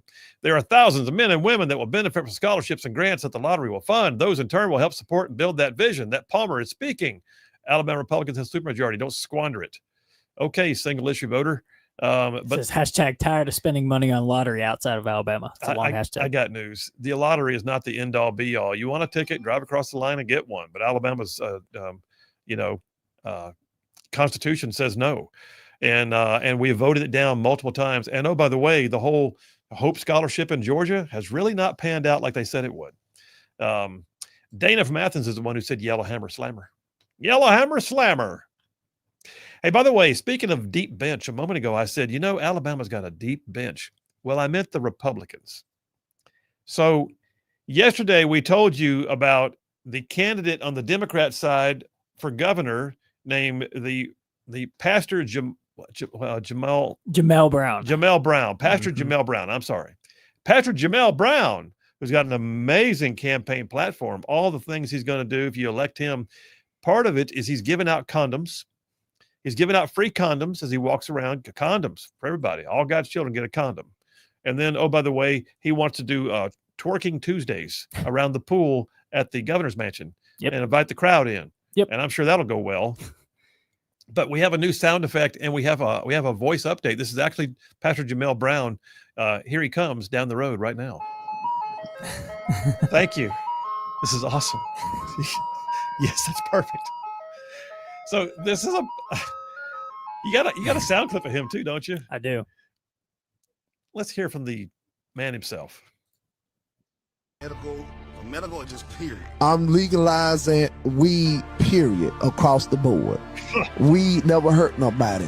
Let's go deep on that too, Hustle. How can the government classifies a God-grown plant from Mother Earth as a substance abuse for drugs? How? Why? You get what I'm saying? Cocaine come from a leaf, a plant too, though. Yeah. Cocaine never hurt nobody, though. Did cocaine never hurt anybody? Why not? They get on that molly, they get freaky, crazy, crashed out. Walk with me now. I'm dripping in sauce. I'm dripping in sauce. I'm dripping in sauce. The driving away after he just laid that on us right there. That is the Democrat bench is well, they're deep in something right now. I know that. Good Lord. So he's giving out condoms. He says weed never hurt nobody. Cocaine never hurt nobody. Cocaine never hurt nobody. Yeah. Everybody getting freaky on the molly. What is he really running for governor? He is. All right, we're gonna do this. All right, I want you to hang on to that sound effect. Have you already got it embedded in the system? I do. Is it part of your rack of buttons over there now? It is. Wow. Did you label it as a Jamel Brown button? I did. I need to change the picture on it, I guess, to put ice cream truck or a picture of Jamel, one or the other. Grab that little screenshot of Jamel saying weed never hurt nobody. That's just amazing. Yeah. Okay. Wow. All right. Well, listen, here's the thing. Democrats, as long as you keep putting people up like that, you're going to stay in the losing position constantly. You better go and find somebody that we're actually scared of. And right now, they ain't none. I mean, you can go ahead and say, well, Randall Woodfin won 72% of the vote in Birmingham. Yeah, he did. And Birmingham's a Democrat enclave in the midst of, a red state. But that's not a threat on the statewide basis. I really believe, as much as I don't want Democrats to win, the only downside to this is Republicans run the risk of getting fat and lazy because we have no competition. Because you play up to the level of your competition, right? And if you're having to play down all the time, then eventually you get lazy. You don't have to worry about it. You don't sharpen yourself. You don't wind up having to really toe the line on the tough issues. You don't go to bat on things that people are asking you to do because they're hard, because you have no competition. So right now, apparently all we got is Pastor Jamel Brown going to legalize some weed, give out some condoms, and have a twerking Tuesday at the pool at the governor's mansion. Well, there is a couple of other. Who is the other guy running right now? Well, I know there's a Chig Martin. I think maybe one. Chig. But then who is the other one? I said it yesterday. I can't remember his name. We got Jamel. We got Chig. There's one more. I don't know. Named off the tip of my tongue. But it feels like a Saturday Night Live skit right now. It does. All right, we're taking a break. We're coming right back with some Butters and Lee. Y'all stay tuned. We will be right back.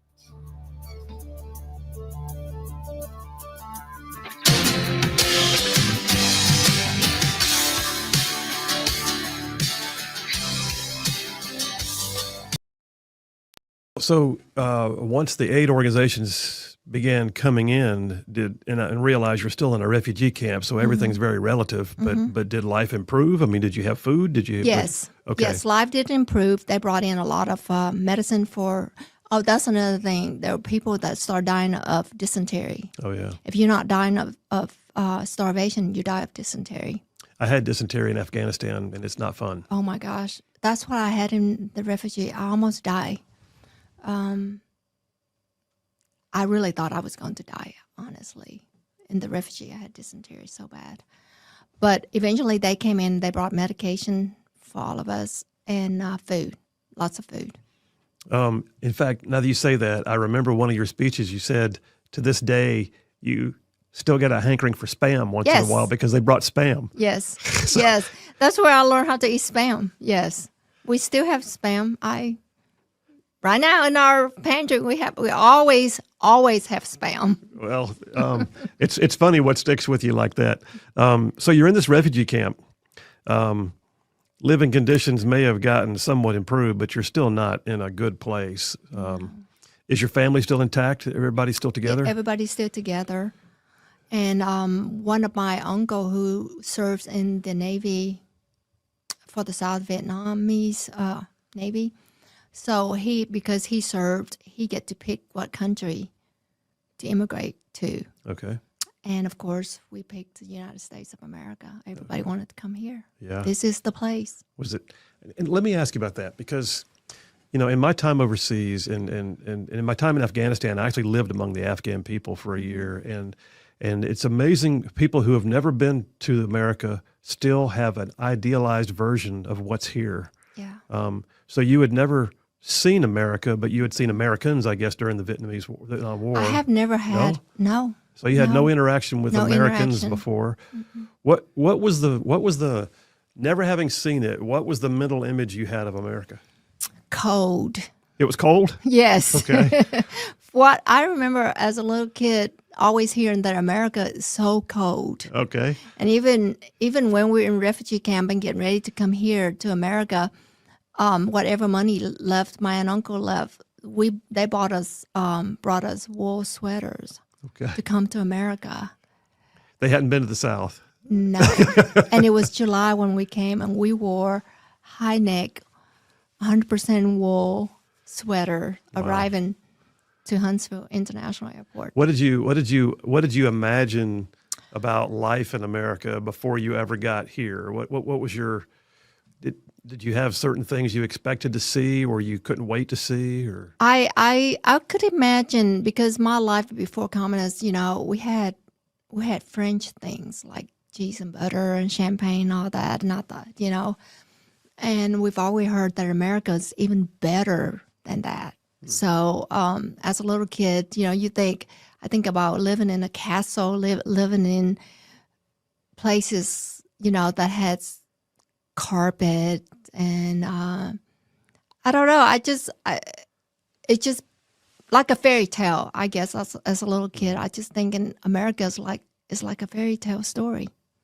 Well, so the day came when you found out there was a sponsor in Athens, Alabama, of all places. Athens, Alabama. That was willing to sponsor a family from the camp. Yes. How did it turn out to be your family, and what was that like? I think it was the Van Kirks of Athens.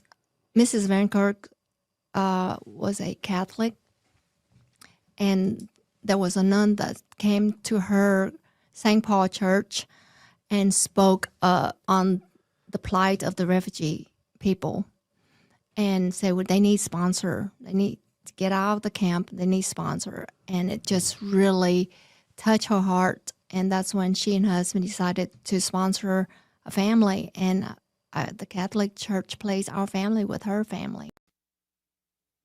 Hey, all you Rightside ruffians out there, you are listening to Rightside Radio, solid conservative, just plain right.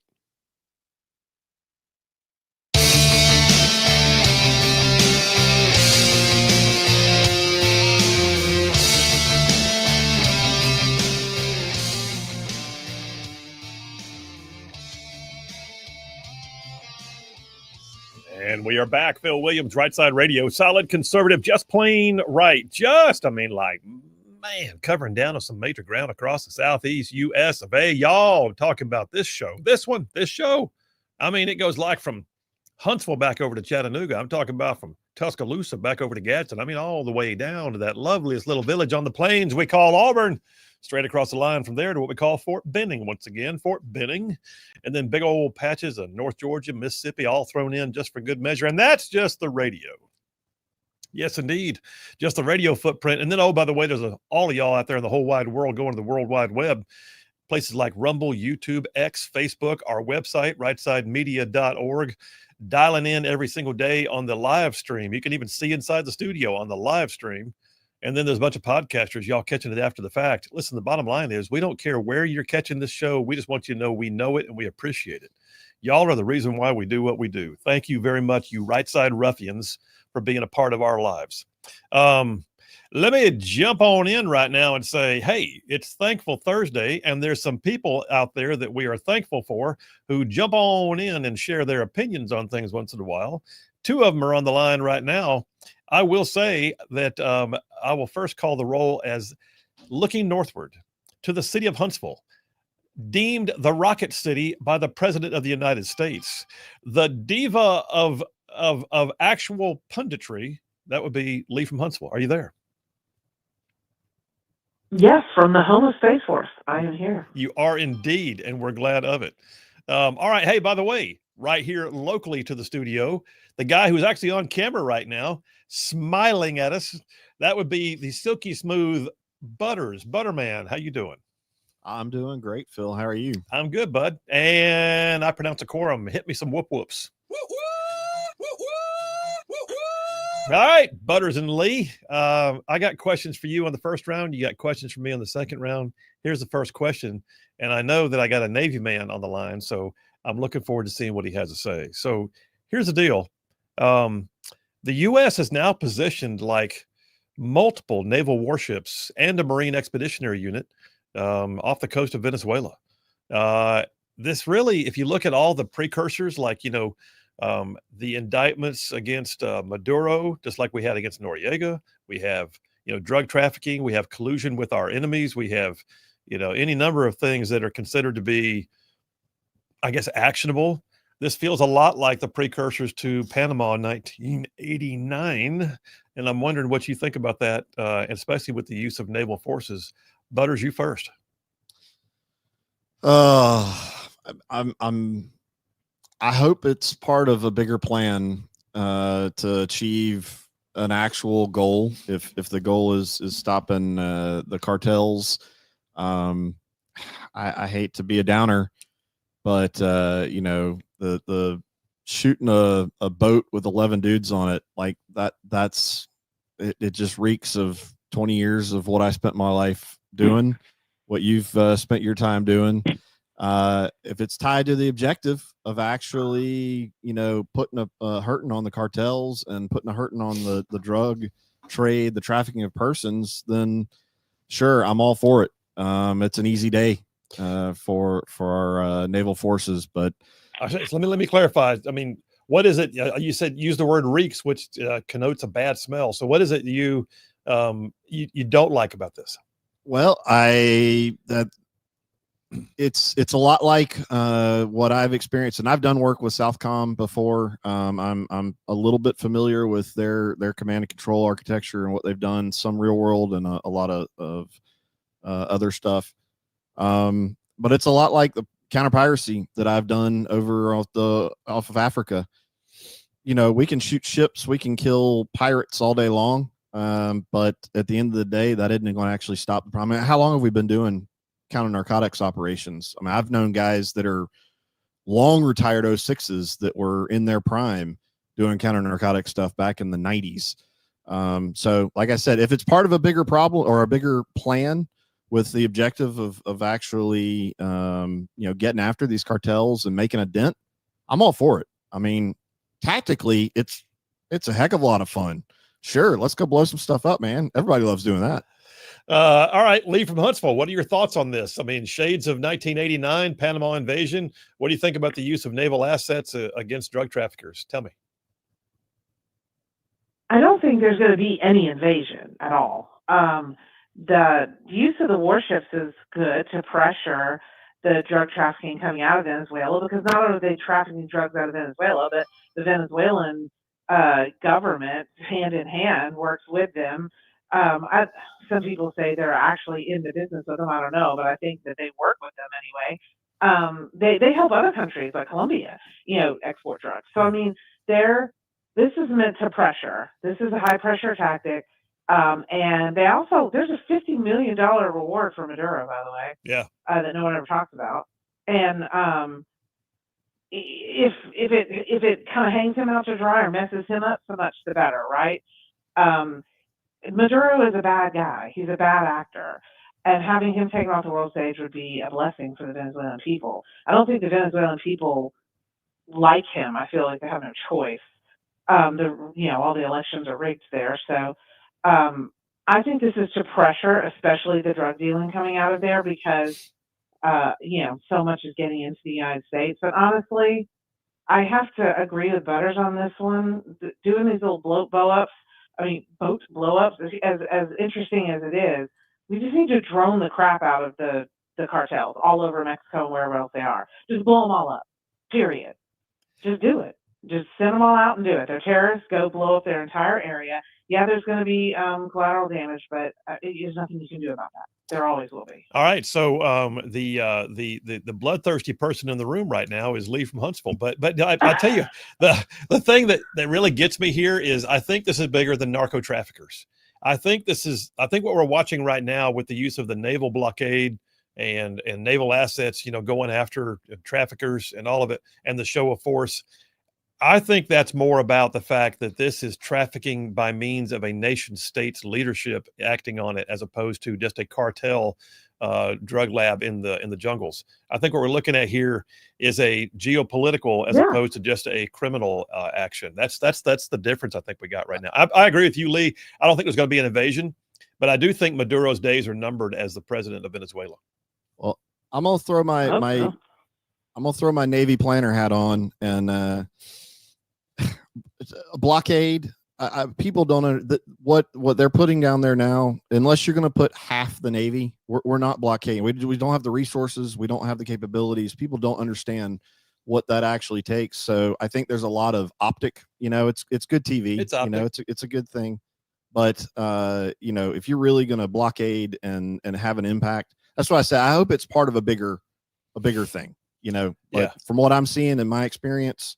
And like I said, I've been in a lot of rooms that would be planning all that kind of stuff. I mean, if it was a true naval blockade, we would be near the ports and making sure nobody went in or out. It's a lot harder to do that at sea than it is on land. Totally different. That's a whole other show. I think this. I think this pressure. I think and the worst the version of pressure you're talking about, Lee, is we would call it a psyop. This is as much a psyop as it is anything. This is showing the people of Venezuela your boss is not that strong, regardless of what he says to you on the streets of Caracas. All right, there's that one. Let me jump on the next question real quick. I guess it's kind of a use of military question too. So we are soon to have, I believe, Governor Tuberville next year. I mean, I think he's going to be the governor. And Marsha Blackburn, also conservative senator for Tennessee, is now officially running for governor of Tennessee. She is already way ahead in the polls. I think it's very likely that we're going to see Governor Tuberville, Governor Blackburn. Both of them have said they see no problem with deploying their own state's National Guard to suppress crime in their crime-ridden cities, which in our case would be like Birmingham, and their case would be Memphis. So your thoughts on that? We got two incoming governors, very likely, who are saying, I'll use the National Guard if it comes down to it. We're going to stop crime. What are your thoughts? Lee, you first this time. I think it's a good idea. I think you've got two strong Republican leaders that both look like they're going to sail into office. And then you have these blue cities that push back, deny, do nothing. I'm thinking of Birmingham, Lisbon, who, just allow their people to be brutalized and try to do this look over here, not over there type, sleight of hand. I think Birmingham, Montgomery, Mobile, any of these cities could benefit from, but Birmingham most assuredly. I have a child there, so I would love to see this happen. And Memphis is just, Lord, it's a crap hole. It needs it bad. So yes, I think this will be fantastic. And you're only going to get this though in states that have blue cities that are not well run, but Republican governors. Butterman, what do you think? Use of the National Guard, Tennessee, Alabama. What's your thoughts? I'll say it. I think it's a horrible idea. I think it's such a slippery slope, and I think that Republican voters ought to be having a serious conversation about what they truly believe about states' rights, about their community rights, the autonomy of their communities. I am, having not been a National Guard guy, I don't know all of the exact legal standings with which you justify such actions, but what's the long term? We're going to set up checkpoints. We're going to do operations like we did in Iraq, in Birmingham, And like, how do you sustain it? You're not going to change the people that are currently in charge of Birmingham. You know, what does that look like long term? I don't, the standing in DC, you know, makes some sense because there's federal laws that justify those actions. But coming into other municipalities, I think that is a slippery slope and a recipe for some really bad stuff. I think the difference, and I'm not sure if you're talking about it this way or not, but I think the difference here is this would be the governor of their own state deploying their own National Guard as the commander in chief of the state. But the other piece of this is I don't think you're going to wind up seeing like military police checkpoints and that. I think what you'd see is the National Guard coming in and giving the police the chance to be on the streets more, and them taking over the processing of prisoners and the administrative functions that they're overwhelmed by, and sort of an augmentation as opposed to a force, you know, projection. That's what I would anticipate would be more, or for that matter, you know, the logistics, maybe setting up a detention center so they can go do a crime push. Just, yeah, what you got, Lee? I want to know what Butter thinks, what Butter's thought process on this, because you're talking about Alabama using Alabama state guards in cities where the mayors and the people in charge of law enforcement have refused to do what it takes to keep the people safe. And if you can help by supplementing the local police and sheriff and whatnot, why wouldn't we do it? Butterman? Well, because the people of Birmingham are the ones that have made those decisions. This isn't rocket science. We're not a third world country. You know, the people of Birmingham have voted these people in. Like, that's why I say we better have a hard conversation about what we truly believe about the autonomy of the individual, the communities that we live in. You know, what if the next guy decides that, well, we don't like the way y'all do business in Huntsville and we're going to send the guard in? I'm not arguing that there aren't serious issues in Birmingham. We aren't dying up here like that, Butter. Or say that not. again? You say let the people die?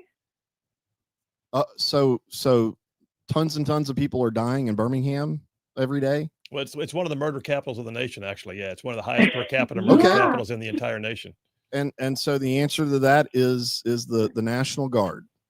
That's the only option. And it might be. That's what we're saying. Okay, the so answer would who's be in charge of to Birmingham? have an absolute to have a responsible mayor, but we don't have that. Okay. And to have people who will vote in a responsible mayor. We don't have that. Well, okay, then it sounds like people need to leave Birmingham. Well, and they are. That's why it's now almost the fourth And smallest. It went from being the Okay. first to the. I mean, what we're watching is a brain drain, a people drain, a financial drain, and then the state of Alabama winds up having to prop it up financially. And I got to go to a break. We ran long on that one because Lee was calling out Butters. That's a first. All right, hey, listen, we're taking a break. We come right back. They'll be asking me questions, and now I just wait with bated breath to find out what they are. Phil Williams, Rightside Radio. Y'all stay tuned. We'll be right back. Did they have any limits, like we can only take 4, or did they say we'll sponsor whatever they consider to be their family and we'll take the whole thing? I don't know. You don't know? I don't know. I never asked her that question, and now she has long passed away. So who notified you in the camp that you were going to be going to America? It was one of the organization. I guess it's the Catholic organization. Well, all right. So how did you come to America? By boat? By plane? What happened? By plane. Okay. Yeah, we when Is that we the first left, time you ever flew? Yeah. Okay. Yeah, so we left the original camp and moved to another bigger camp for 3 months, and there we were examined by the doctors and X-ray our lung to make sure we don't have TB. Some of us did have TB, and so it took a little bit longer to be on medication to get rid of it before we came to America. So we were there 3-4 months there on medications and make sure that we're healthy before we enter the U.S. So, and then we flew to Singapore. No, they took us to Singapore by boat, and we stayed there another week behind an enclosed camp there just to get us ready to come to America. And then there we flew to Seattle, Washington. That was the gateway. Okay. And then from there to Dallas, I think, and then Dallas to Huntsville International Airport. So, what was your first impression of the real America? I mean, what's the first thing that you like looking back on it? What was the first thing that really struck you? I am in America. What did you see or hear or smell or feel? Airport. The airport. Okay. And there was this lady at the airport walking around with a basket of big red, delicious apples. And I remember the smell of the apple and the look of the apple. We get apple in Vietnam, but they're all bruised and everything because they ship from somewhere, you know. But this was like so perfect. And I'm thinking, America is going to be like that red, delicious apple. Wow. Everything is perfect. Everything smells so good. You know, that was my first impression of America. It's you know, again, it's one of those things where I think sometimes we take for granted where we are. Mm-hmm. It is way too easy for Americans, having always lived in the first world, Mm-hmm. to really appreciate what we have until you go somewhere and realize what they don't have. Yeah. But you came from just the opposite. You came from a period of time where your family had everything, then you lost everything and had literally nothing, and now you're here. Yeah. And red apples made a difference. Yeah. Yeah. Literally, I don't think we even have a penny to our name when we came to America. We have nothing left. Well, that brings up a point. So you came to America, but then what? I mean, so did they give you a job, a house? So now what? You've been sponsored, but what does that mean? Yeah. So when we got to Athens, Alabama, the community of Athens and our sponsor provide us an apartment, a furnished apartment. And I remember seeing it for the first time. I remember take my shoes off and feel that carpet under my feet. It was so luxurious. Wow. And having flush toilet. Oh, wow. We didn't have to squat to use the toilet. Running water, washer and dryer,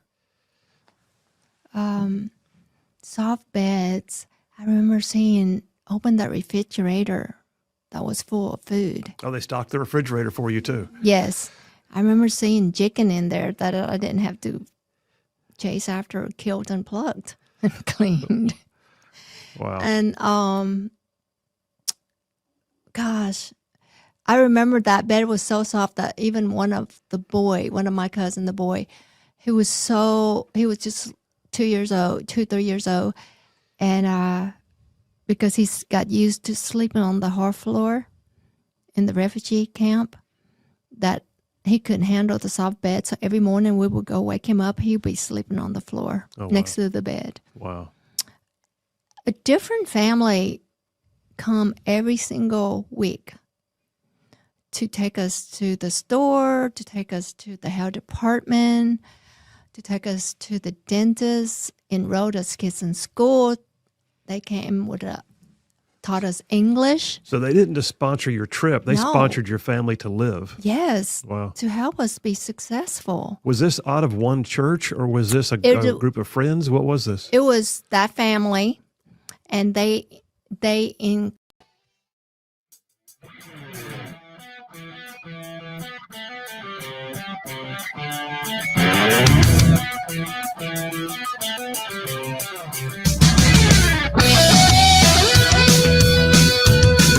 And we are back. Phil Williams, Rightside Radio, solid conservative and just plain right. Making common sense like a superpower. Gonna have a short segment here, bringing back in Butters and Lee. But I got to tell you guys, you lit up the text lines. So I got a mixed bag here. I got Jerry from Decatur saying Lee from Huntsville is certainly not soft, airborne. And then right after that, I've got Barsha from Rogersville saying I'm with Butters. And then Caleb from Moulton says ugly things I'm not going to read. And then Dave from Capshaw says Butters is saying Birmingham votes in loser mayors, and that's democracy. I'm using the argument the state's all over conservative and wants low crime. So it's this back and forth, back and forth. I had somebody else, too, that said they were all in for Butters. But anyway, all said and done, you guys stirred the pot. All right, listen, real quick. We got to do questions. I got like a minute and a half to 2 minutes for each question. Lee, you first. Did you see any of RK Jr.'s grilling this morning? Didn't know how much you were able to take in. Well, I was actually Bye. doing my other full-time job, lawyering, but I saw clips of it, and man, he was. I mean, they're screaming for his head right now. How dare he have a differing opinion? But yeah, I think one of my favorites was when he looked at one of the elder statesmen of the Democrat Party and said, "You sat in that chair for 25 years," and then the other one was what's her name, Pocahontas, Elizabeth Warren. Elizabeth Warren. He looks at her. Elizabeth Warren. He looks at her and says, "Well, you only took $850,000 from Big Pharma this year." So, Well, I tell you that he absolutely lit them up with honest answers. It was amazing. yeah, They didn't know what to do with someone who actually answered a question yeah. with a yes or a no or an answer. They just were they were flummoxed. They just didn't know what to do. It was amazing to watch. I encourage everybody to go back and watch as much of it as you can. It is truly interesting. You know what else too? They hate the fact that it's a Kennedy. They hate the fact that they're yeah. Democrat named icons, like the revered people in their party. It's one of them sitting there going, "Yeah, you know what? You're just freaking wrong, and I've got the receipts." So, wow. They hate him more than a Republican, I think. I've almost as much as Trump. All right, I'll tell you what, real quick, Butters, what do you got for me? Got about a minute and a half. So I sent you a text the other night. JBS, the governor of Georgia, heading down to Brazil, traveling all the way down there to I guess kiss the ring. I'm not sure what he's doing.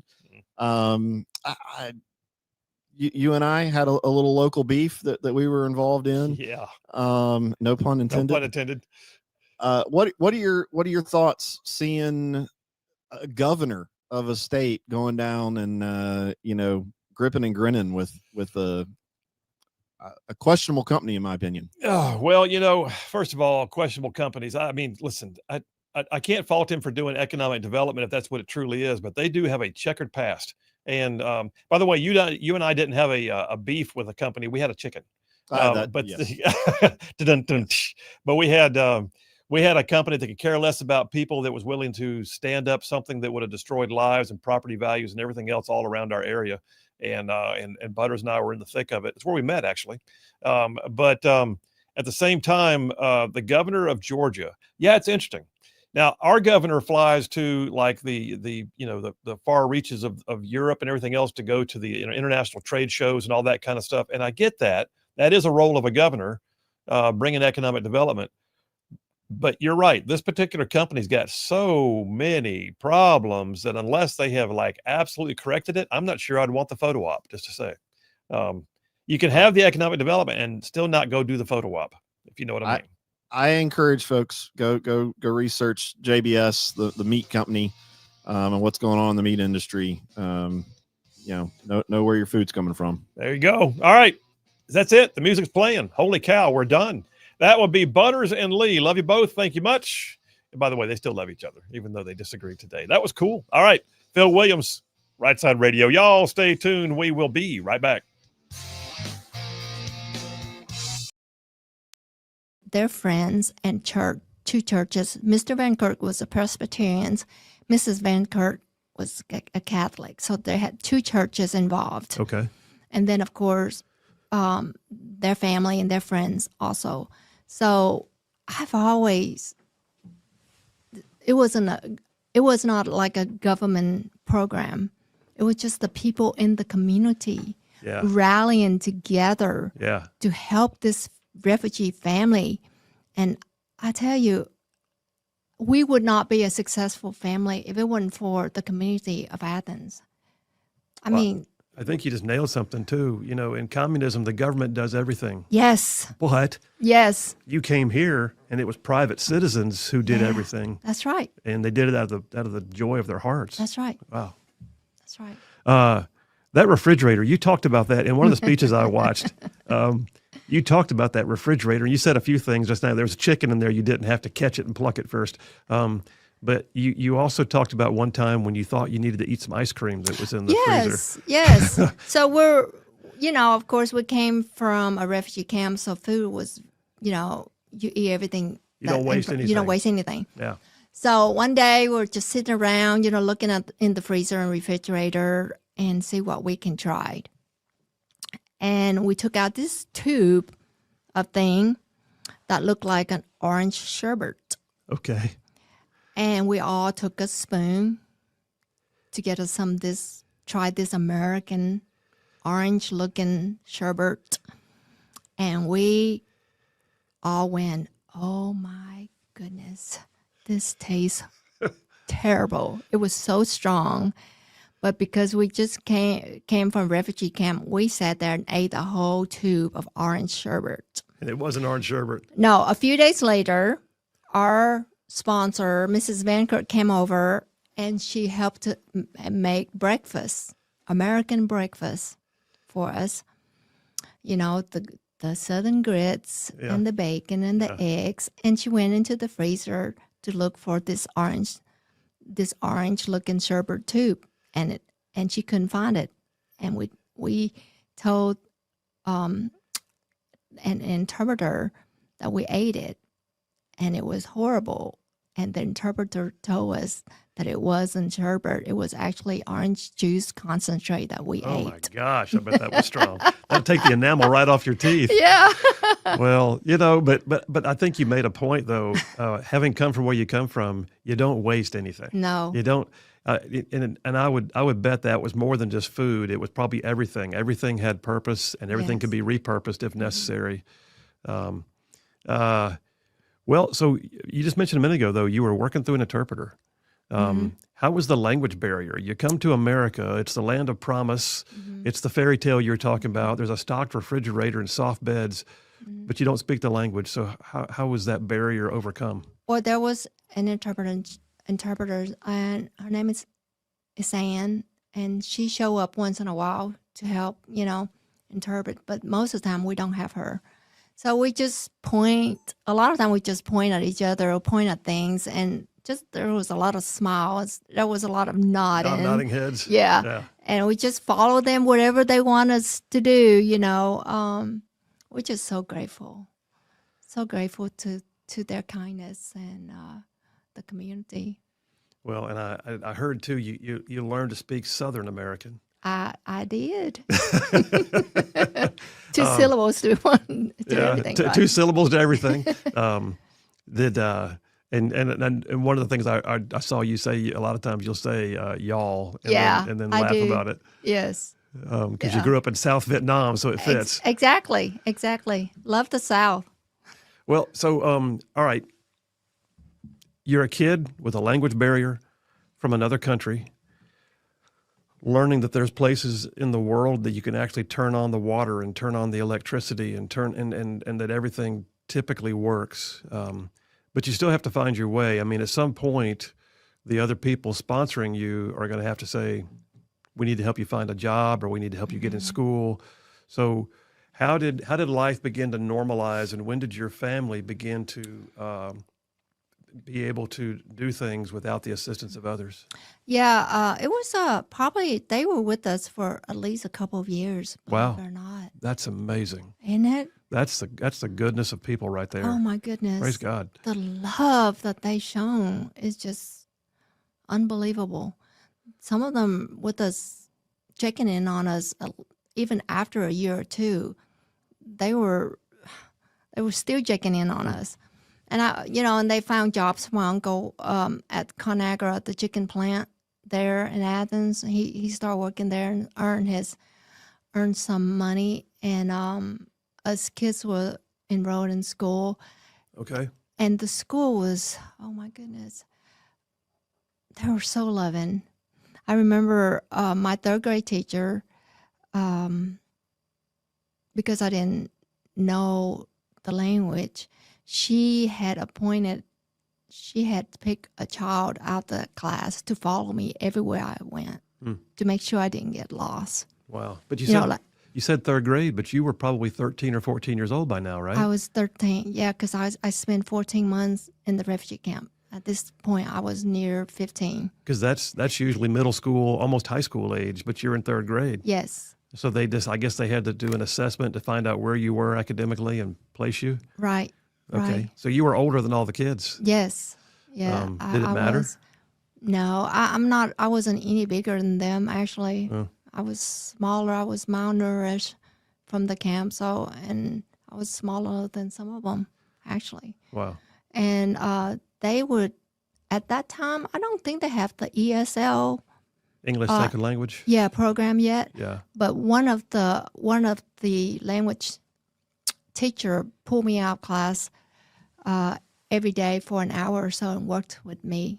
Okay. On the language. Yeah. I've seen more than once that in families that come from foreign countries that the children learn the language quicker than the adults. Absolutely. Did you become the interpreter for the family? Pretty much. Yeah? Yeah. My sister and I were, pretty much. My aunt and uncle, eventually they learned English, and they both went to Calhoun and earned an associate degree. Oh, yeah. For those who don't know, it's Calhoun Community College. So Yes. that's outstanding. So they were pursuing not just living, they were pursuing like improving their lot in life and doing which is also amazing. Solid, conservative, and just plain right. Well, welcome to hour number 3 on a Thankful Thursday. It's a Thankful Thursday. We like to say it. In fact, I got a sound effect. I'm going to play it again. Why? You know why? Because I can. Hit it. You got to be more thankful. Thank you very much. Thank you very much. Thank you very much, sir. You're a gentleman and a scholar. We thank you so much for this bountiful harvest of Domino's, KFC, and the always delicious Taco Bell. Have you said thank you once? Thank you. There it is. Thank you. Thank you for that sound effect. You got to be more thankful. You got to be more thankful. Got to have the hands. Got to be more thankful. You got to be more thankful. And then the other was JD Vance. Have you even said thank you once today? Thank you once. And then you got Gilbert Gottfried at the end, which you swear is not Gilbert Gottfried. It's Michael Scott. I promise I know you you say it is, but it sounds just like Gilbert Gottfried. Also, I find it really funny. I think I made that sound effect like a couple of days after the Zelensky encounter in the office. So, which is why there's 2 instances of sound bites from that. But yeah, and the legend of Ricky Bobby was in there too. Yeah. Got to, yeah. But that's a Will Ferrell movie, so I can't watch it. Will Ferrell, it's great. I can't listen. I know that I'm going to take heat for this, but I cannot do long doses of Adam Sandler, Will Ferrell, or Jim Carrey. I can't. Adam Sandler, I can understand. Prime Adam Sandler, though, I think is much better. But Will Ferrell, man, Will Ferrell is great. I disagree on the Will Ferrell one. He's awesome. Now, I will say this. There are times, like there were pieces of Dumb and Dumber. I've seen it. I have. Mm-hmm. There are pieces of Dumb and Dumber with Jim Carrey that crack me up. Yeah. There was all of the movie Elf with Will Ferrell that I love. In fact, Elf's got to come on every year. I mean, it's and then I've said it before, but Adam Sandler, there are times when I've seen him do it, and he's not just being the complete like ditz character. Oh yeah, and he's good. Prime Adam Sandler, like Billy Madison, Happy Gilmore, I think that was when he was really good. But I think as he's gotten older, he just plays himself in every movie now. So I do agree with that, unfortunately. And Jim Carrey's "So You're Saying There's a Chance." Mm-hmm. That was probably one of the better lines. Yeah. Text lines are open, 833-687-4448. That's 833-68-RIGHT. What'd you think, by the way, about Butters and Lee? We had some disagreement there on the issue of whether or not U.S. naval forces should be off the coast of Venezuela. And Lee said, go for it. And then Butter said no. And then Lee said, send the National Guard to the cities. And Butter said no. And I was really taken aback. That's the first time I think we've ever had disagreement. It was like watching a tennis match. It was. Ka-dunk, ka-dunk. I just sat in the middle, just looking back and forth on the screen. Mike from Coxie, Alabama says, Colonel Phil, that should be enough to call overtime innings for Butters and Lee. You know what? We should have kept them on through the break. Yeah. 2 men enter, 1 man leaves Thunderdome. Sudden death. Do you know what Thunderdome is, by the way? Am I before your time? I mean, I've heard of that term. I couldn't tell you exactly what it's from, though. Mad Max. Oh, Beyond okay. Thunderdome. Yeah. Yes. I see it now, but I wouldn't have been able to tell you that. Probably one of the crazier movies of all the crazy movies that have the term Mad Max in it. The original Mad Max, sort of B-grade cult following, good stuff. The Road Warrior, loved that movie. One of my favorites of all time. I can quote whole sections of it. And then you had Mad Max Beyond Thunderdome. Got a little weird, got a little bizarre. And then, good Lord, you get into the modern versions where you have like Fury Road and all this stuff. And it's like, good. Can the world really get like that? I don't know. Yeah, I've heard a lot of the Mad Max terminology, but I have not seen the original. So You've not. Which is just added up to the list of listeners shocked at my lack of classic movie knowledge, or just not a big movie guy. Well, see, I'm also a car guy. Mhm. So something about watching that V8 Interceptor with the supercharger sticking up out of the hood, chasing after bad guys on the back alleys of Australia. Oh yeah, it's epic. Yeah, I mean when he hits the supercharger and it just goes, just kicks up and he's just like, I'm all in. At that point, you've got me. You had me at hello at that moment. Rightfully so. Sam Anderson, Sam from Anderson, Alabama, just checked in. He says, on Adam Sandler movies, I have grown-ups remind. I love grown-ups remind. What is he saying? He's saying he loves the movie Grown Ups. Oh, he loves grown-ups. And Okay. it reminds him of when him and his buddies get together. That's him and Will Ferrell together, isn't it? No, that one is that was Step Brothers. Yes. No, Step Brothers is God, what's that? The guy with the big afro that he played Talladega Nights with. But Grown Ups is Adam Sandler. I'm really bad with actor names, but no, Will Ferrell's not in that one. Dustin from Hillsborough threw out a line that everybody should know. Who runs Bartertown? That's from Mad Max Beyond Thunderdome. Oh, yeah. There was a midget who worked in the chambers below Bartertown and kept the lights turned on using methane from pig poop. Wow, that's interesting. Just saying.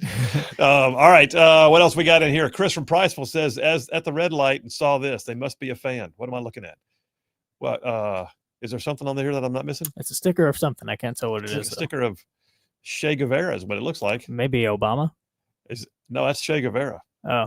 Is there something else in the picture? I thought he was going to say must be a fan, like it was going to wind up being a Rightside radio sticker. And no, it's a Che Guevara sticker.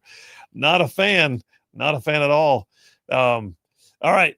Listen, I'm going to jump on into this first dipper. Can you believe this? We're at 4:12 in the afternoon, hour number 3, and I'm going to dipper number 1. The show ran itself today. It did. I love that. Hey, by the way, don't forget tomorrow's show, or don't forget, I'm going to tell you for the first time. After I tell you this, don't forget. Tomorrow, we have some guests in studio with us. Allison Sinclair, Amy Beth Shaver. They have been radio personalities themselves for quite a bit out of the Birmingham and Montgomery region. And they had a great show with our buddy Scott Beeson called Alabama Unfiltered. And they'll be on tomorrow in studio with us, hanging out.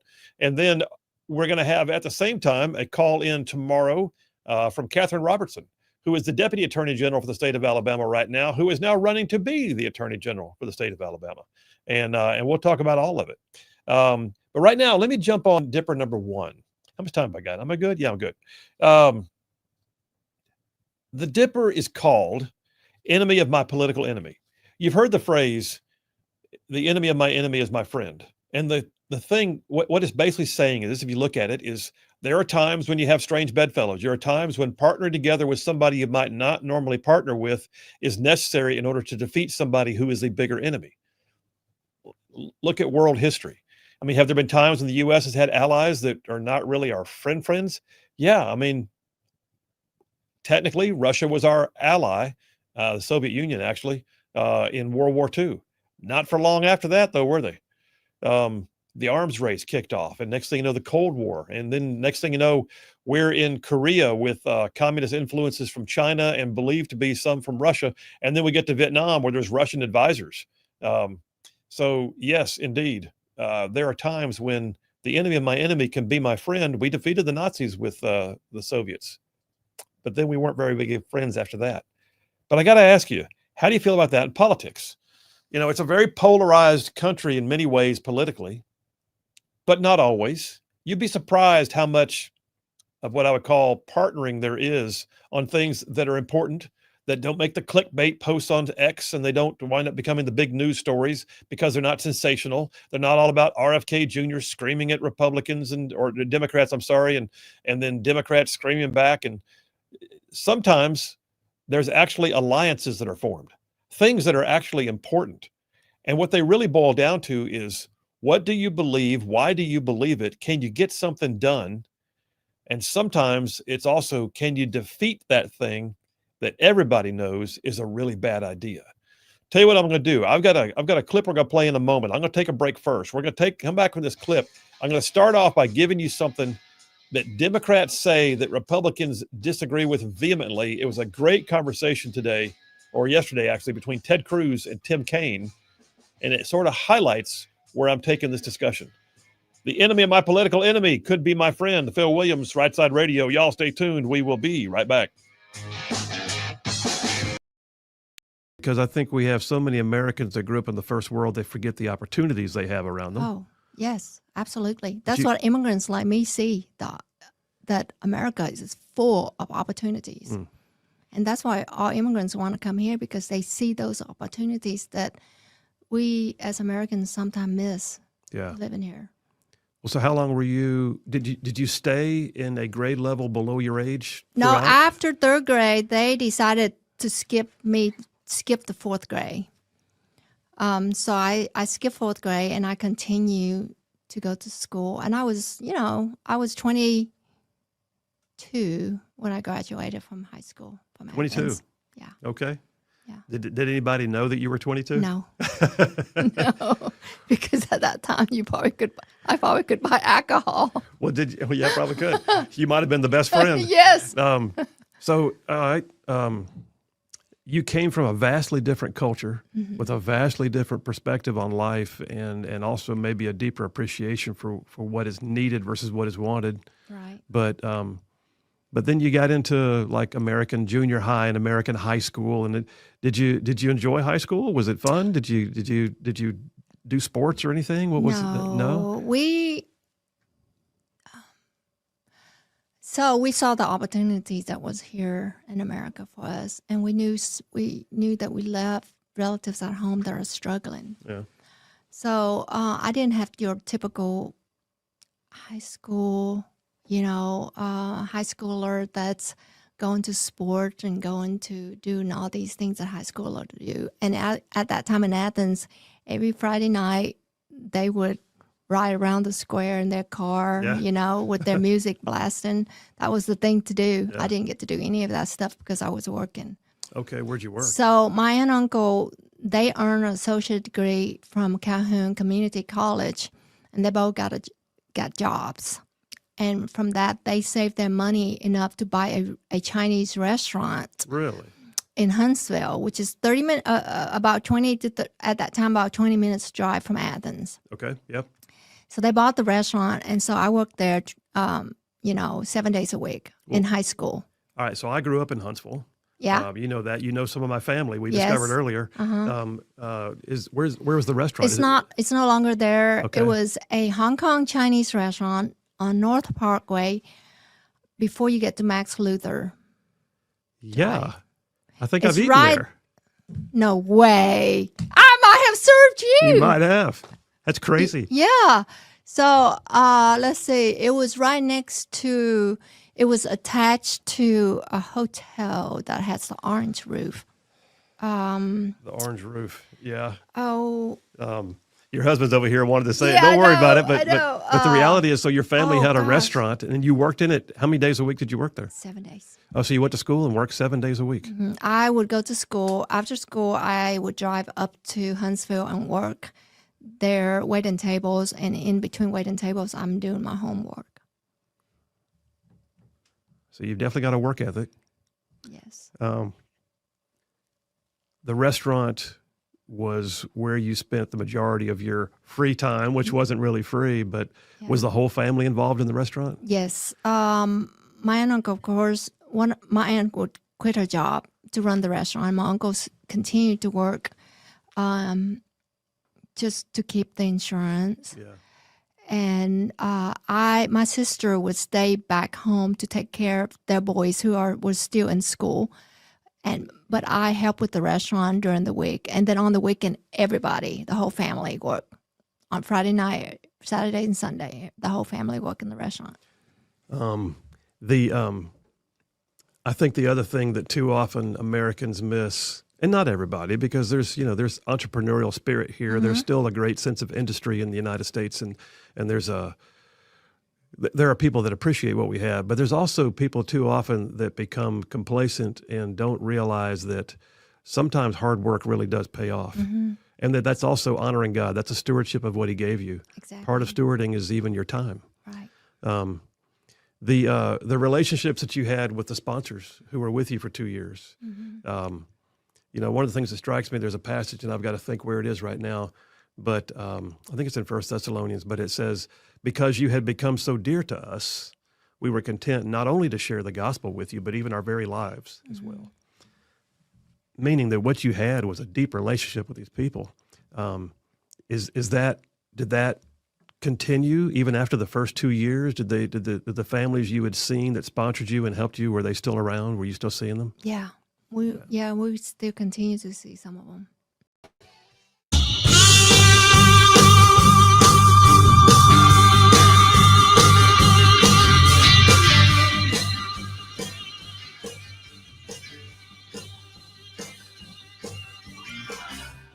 And we are back. Phil Williams, Rightside Radio, solid conservative and just plain right. Just pulling pins on truth grenades. That's what we're doing. So I'm talking about the enemy of my enemy, or the enemy of my political enemy could be my friend. Are there times when politics gets set aside and people who don't normally work together will work together against another political, I'm talking about just another political, figure or issue because they recognize the greater good? Liberals struggle with that. Right now, liberals are so polarized and entrenched in what I would call dogma and the hate Trump and the Trump derangement syndrome, which I have a whole dipper on I'm not going to get to today, I'm sure. But I look at it and think, can they even bridge the gaps anymore? We were just talking off the air a minute ago. So I just saw that David Axelrod, Clinton advisor, old school Democrat, has never recanted his positions on, core Democrat, whatever the policies and practicalities are.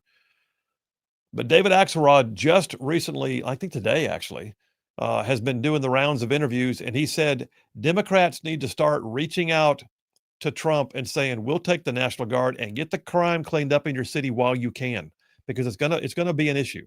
And he also said it just makes sense. So if he's offering you help, why would you not take it? That's an amazing moment right there. That is a absolute political opponent lining up with a political opponent, Trump, Axelrod, and saying there's something we might need to do together. And it just makes sense. And people like J.B. Pritzker and Brandon Johnson cannot get it through their thick heads that maybe it's about saving lives.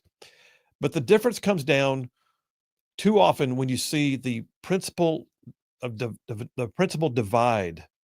When you have big government Democrats actually saying that they believe that government is the end all be all, they will never accept that their version of running it is wrong. There was a classic discussion about core principles. I think, was it yesterday? When did this come out? Was it yesterday afternoon? It was yesterday. Yeah, it was yesterday. Senator Ted Cruz responding to Senator Tim Kaine. Tim Kaine being the Democrat from, I believe, South Carolina. Ted Cruz, of course, the Republican from Texas. We got a sound clip of this. It's worth hearing. If you're listening close, it's gonna set you on edge. Play it. The notion that rights don't come from laws and don't come from the government, but come from the creator, that's what the Iranian government believes. Wow. So the statement that our rights do not come from our laws or our governments is extremely troubling. So Senator Kaine said in this hearing that he found it a radical and dangerous notion that you would say our rights came from God and not from government. I just walked into the hearing as he was saying that, and I almost fell out of my chair. Because that radical and dangerous notion, in his words, is literally the founding principle upon which the United States of America was created. And if you do not believe me, and you made reference to this, Mr. Barnes, then you can believe perhaps the most prominent Virginian to ever serve, Thomas Jefferson, who wrote in the Declaration of Independence, we hold these truths to be self-evident. Yes. That all men are created equal and that they are endowed by their creator not by government, not by the Democratic National Committee, but by God. I mean, the level of principle divide right there. You got Tim Kaine literally saying, if you believe that rights are naturally endowed by God, then that's what the Iranians say. He said that was his words. That's what the Iranian government says. We're not the Iranian government. And secondly, the Iranian government does not extend rights to its people at all. They police what you're allowed to wear. And he got schooled hard by Ted Cruz on that. You reacted pretty hard to that clip. I mean, it makes my blood boil, because can you imagine if our founding fathers would have known that something like that would be spewed from a senator in 2025? Like, that is so embarrassing. And my personal reaction to it is, the Democratic Party has been trying to play into this flash in the pan of like woke ideologies across the board. And one of them in particular is trying to make America no longer a Christian nation. Yeah. Like, that the pillars of our nation are not based in Christianity. And I know as a Gen Zer that my generation is completely turning against that. Like, Gen Z, if you look at the stats, is becoming the most Christian generation alive right now. Like, you look at the stats of them going back to church, specifically Catholicism is booming right now. And I can't wait until my generation gets to, position where they can hold power, because Tim Kaine is trying to be cute, and like, he knows better than that. He's trying to flirt with his base and his woke ideologies that his party is, trying to spew. But like I said, it's a flash in the pan, and my generation that's coming up knows how ridiculous it is, and they want to go back to being a Christian nation like that. So I think that like I said, he knows better, and the way he even said it, he's trying to smirk and be funny. It's not funny, and it's not gonna work. America's a Christian nation. I would agree with that, and I think what it also demonstrated is that Tim Kaine from I said South Carolina, I think he's from Virginia. He's from Virginia, yeah. But Tim Kaine was clearly showing that we have this massive divide so often between Republicans and Democrats. And I want to talk in a minute about, are there times when you can get something done together? And when I say that, I'm not talking about, well, we found bipartisanship on whether we should pass that bill. That's not what I'm talking about. I mean, like, seeing something out there, and it'd be unpopular to say it, but you just got to go ahead and throw in on this, because like what I tell you, what we've been seeing on this is, oh gosh, I just forgot his name. What's the big guy who had the speech, had the stroke, and he's now a senator? John Fetterman. Thank you, John Fetterman. John Fetterman has been willing to say the things his party does not want to say. He's a common sense Democrat. And that's rare. They agree on domestic stuff, like maybe taxes or whatever, but they don't think that our nation should be flooded with immigrants that are illegal immigrants. And, it's okay to say pro-Israel. Yeah, like an old school Democrat. It's like what David Axelrod did today. Mm-hmm. Unpopular with the base, but it had to be said. It was like what Tulsi Gabbard did, and then they ran her out of the party. And guess what? She's a dynamic member of the Trump team right now. RFK. So we got a situation right now brewing in RFK. We got a situation brewing right now in New York City. And there's a lot of talk about whether or not there might be some synergies between Republicans and Democrats to stop Mondani from being the communist who runs the biggest city in the nation. I'll tell you all about it. Phil Williams, Rightside Radio. Y'all stay tuned. We'll be right back.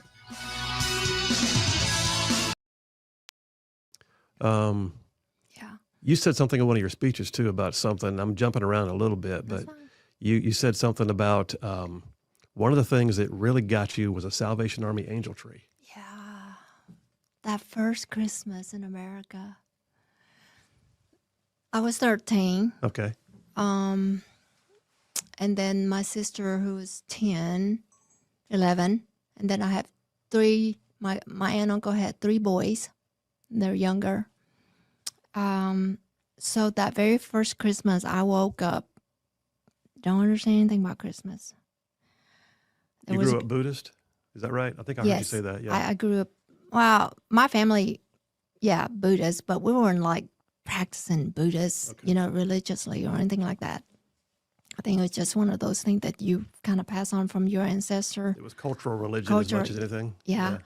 And so I remember waking up Christmas morning, and there was a Christmas tree that's decorated. And there's these big mesh bag. At that time, it was the angel tree. Came from the Salvation Angel Tree, which I didn't know that it came from Salvation Angel Tree, Salvation Angels Tree program. Yeah, I didn't know that, but I remember waking up, seeing that the tree and these big mesh bag that full of toys and oranges, and I remember at that time. Now I'm dated back. The little strawberry shortcake dolls, that smell just like strawberry shortcake. I remember smelling it for the first time. And it makes such an impression. I'm like, who did this? Who would do this for us? It would just make such a big impression on me that a few years later, I found out that it was the Salvation Army Angel Tree, and I wanted to volunteer there. And help. And so I got to volunteer with that program for several years. Oh, wow. Yeah. Give back. To give back. Yeah. Because it makes such a huge impression on me. Well, so let me ask you this. So you came to America with, you called it a fairy tale ideal of what America might be, never having seen it. Mm-hmm. Now you've been here for a few years. Was it living up to expectations? Absolutely. Really? Yeah. So no deflation, no loss of the ideal? No. Part of it because we knew what communism did to our country. And we knew that my parents and some of my 4 siblings and cousins and aunts and uncles in Vietnam, I knew that they were struggling so badly that anything is better than what they are living. And America's given us these opportunities we're just so grateful to whatever America gave us, and we seize it, and work really hard. I've always, when I go and speak to kids now, I've always like, you don't have to be the smartest kid in the classroom. You just got to show up and work. That's all. I practiced law, and I was told by an old lawyer back when I was a new lawyer. I won't say young because I wasn't young, but I was told by an old lawyer when I was a new lawyer. He said, you don't have to be the smartest lawyer in town. You just have to be the hardest working. Yep. He said, most lawyers are lazy. He said, you do the work and do the research and prepare yourself. You'll beat the smartest lawyer in town every time. Exactly.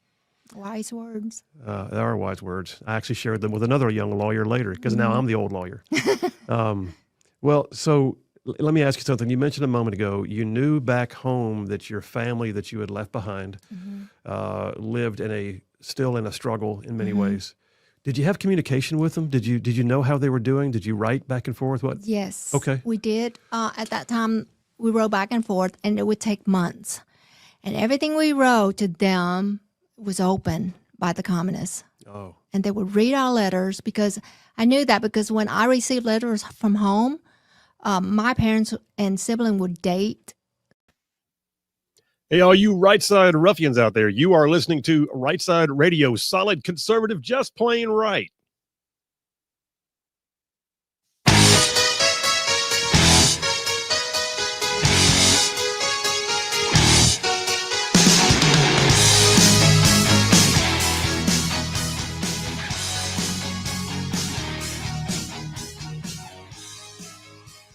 And we are back. Phil Williams, Rightside Radio, solid conservative and just plain right.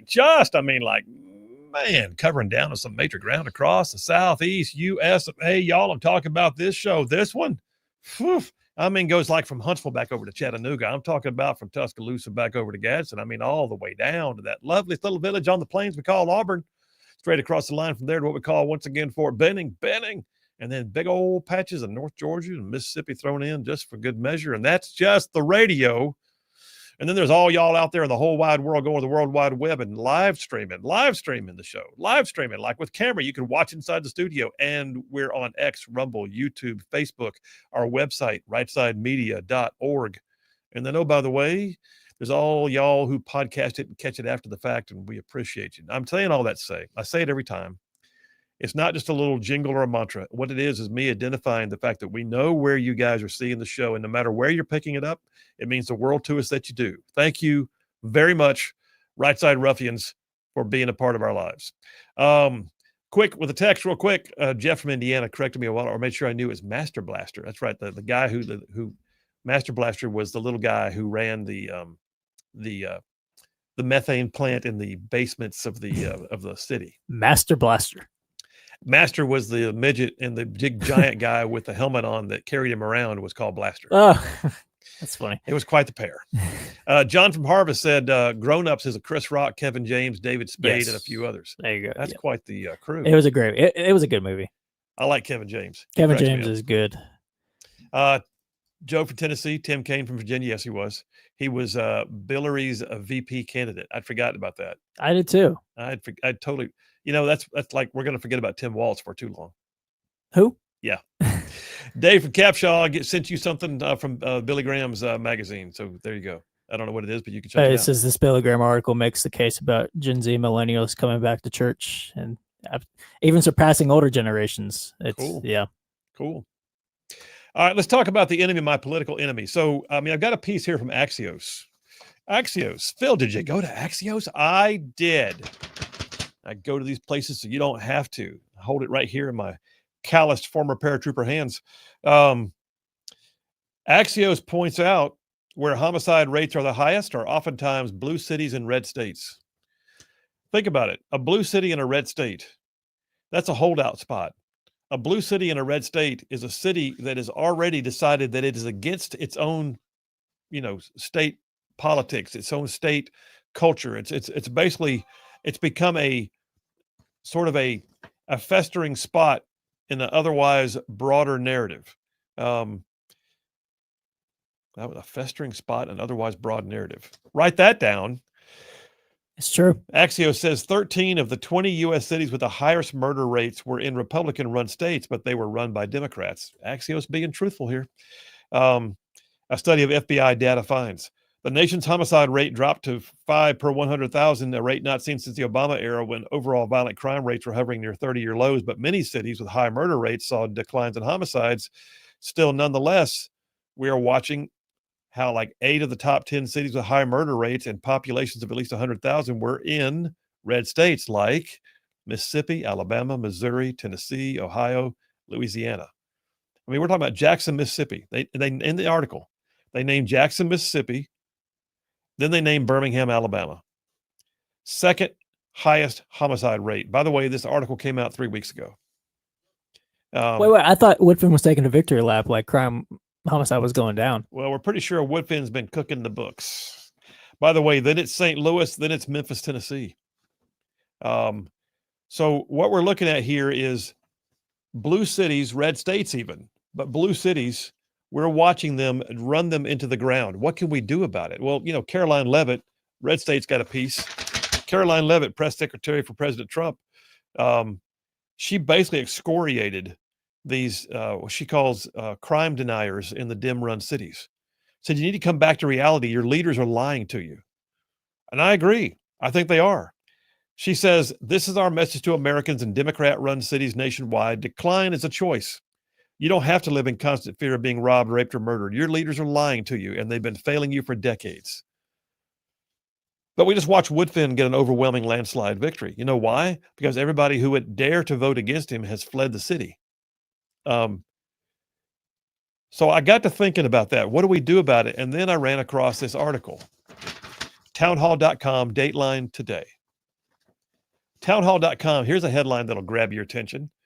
It says, is this how a communist Muslim can be stopped from taking over New York City? Pray tell, what are we talking about? What we're talking about is what I said a moment ago. Can the enemy of my political enemy be my friend? Can Republicans actually work with blue state or blue city politicos to keep Mondani from getting elected? That's the question that this article generated. And believe it or not, there is actually discussion right now. And what they're saying is, well, we're not going to find a good candidate. It's too late. The primaries are over. It's too late to get in the race according to their laws. So what do we do? Well, the thing to do right now, they believe, is to reduce the split up of the vote. The split up of the vote between Eric Adams, Curtis Sliwa, who's not going to get elected as a Republican, Andrew Cuomo, and Zoran Mandani. Those other three are splitting up the anti-Mondani vote. The question is, can we get a few of them to drop out? Who do we get to drop out first? The whole article deals in townhall.com here with Eric Adams. Eric Adams is polling in 4th place right now. He's the current mayor. He's actually been helpful on immigration issues of late. He had a turning around moment. Common sense Democrat to a certain extent. To a certain extent. He's a former law enforcement guy himself, a police captain in the NYPD.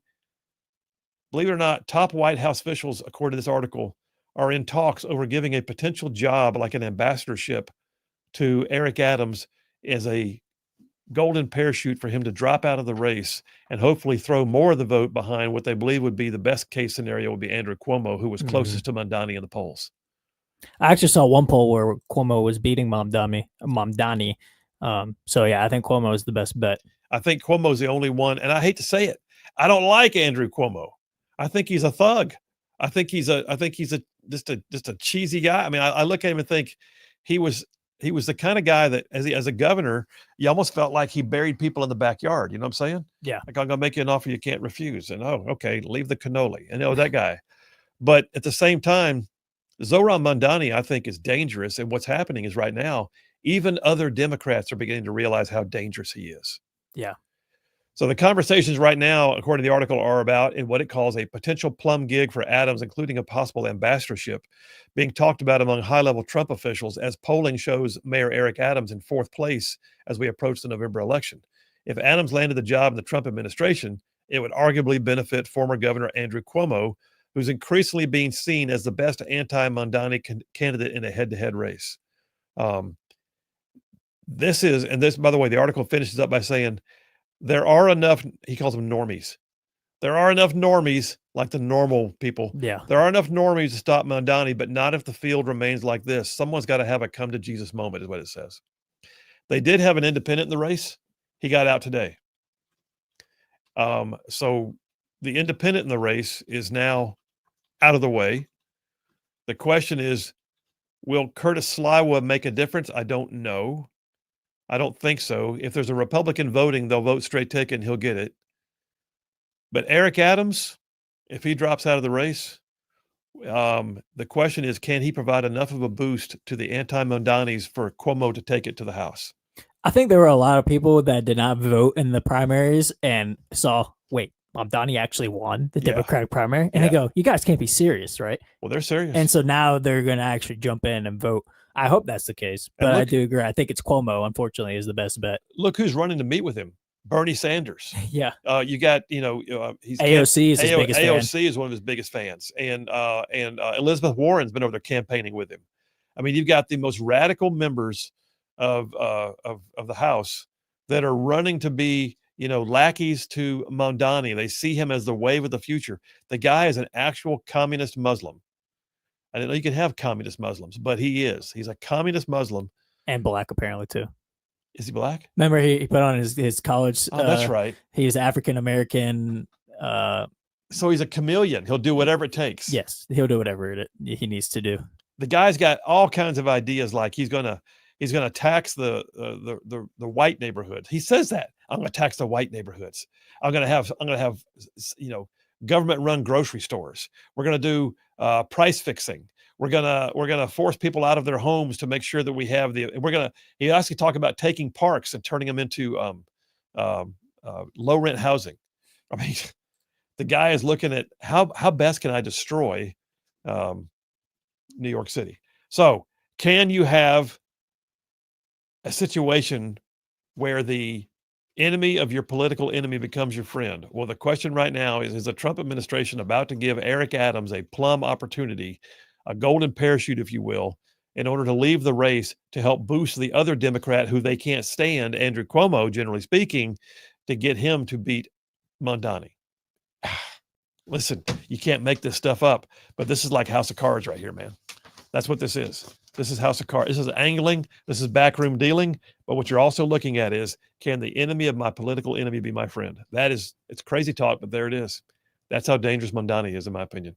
I got a phone call real quick. I'll take it right before the break. I think it's on a different topic, which is why I kept talking for a minute, but I got about 2 minutes. Robert from Athens. Hey, Robert, how are you? I'm doing good, Phil. You? I'm good, sir. What's on your mind? Oh, I was listening to the Butters and Lee. Yeah. That's something. If the governor of that state wants the National Guard to help, fine, totally fine. He's not going against the people of the state. He's helping the people of the state. I don't understand the other guy's view on that. I'm with Butters, I guess, the lady. No, Lee? Lee is Lee from Huntsville is the lady, and Butters is the guy. Oh, okay. Yeah. I'm with Lee on that point of view. But these mayors of these blue cities, yeah, I believe they ought to be looked at pretty close on their bank accounts. Because if you're allowing all this, corruption and crime going on in your cities, there's bound to be some money floating around in there somewhere.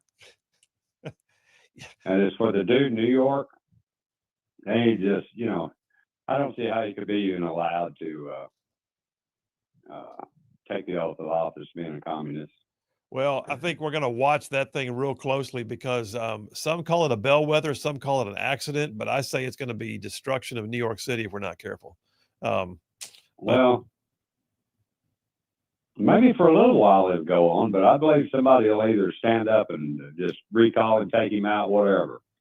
Because that right there, that doesn't need to happen. Any communist there shouldn't be a communist sympathizer in any of our states. Well, let's hope he doesn't get elected. That'd be rough stuff. Got to go to a break, man.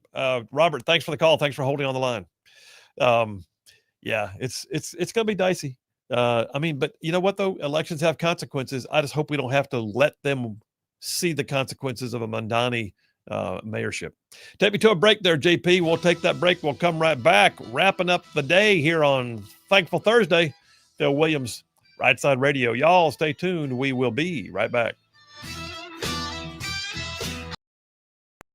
So I knew it would take several months, and all of my letters that I received had been opened.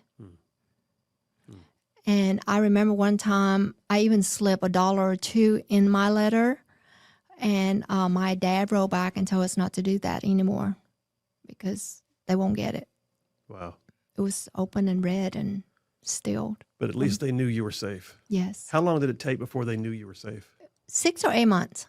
Okay. Mm-hmm. So you were able to get a message to them while you were in the refugee camp? When the organization came and helped us, we wrote a letter to my cousin in Australia, and they delivered to my cousin in Australia. And my cousin in Australia wrote to my parents, said that your family is in a refugee camp in Indonesia.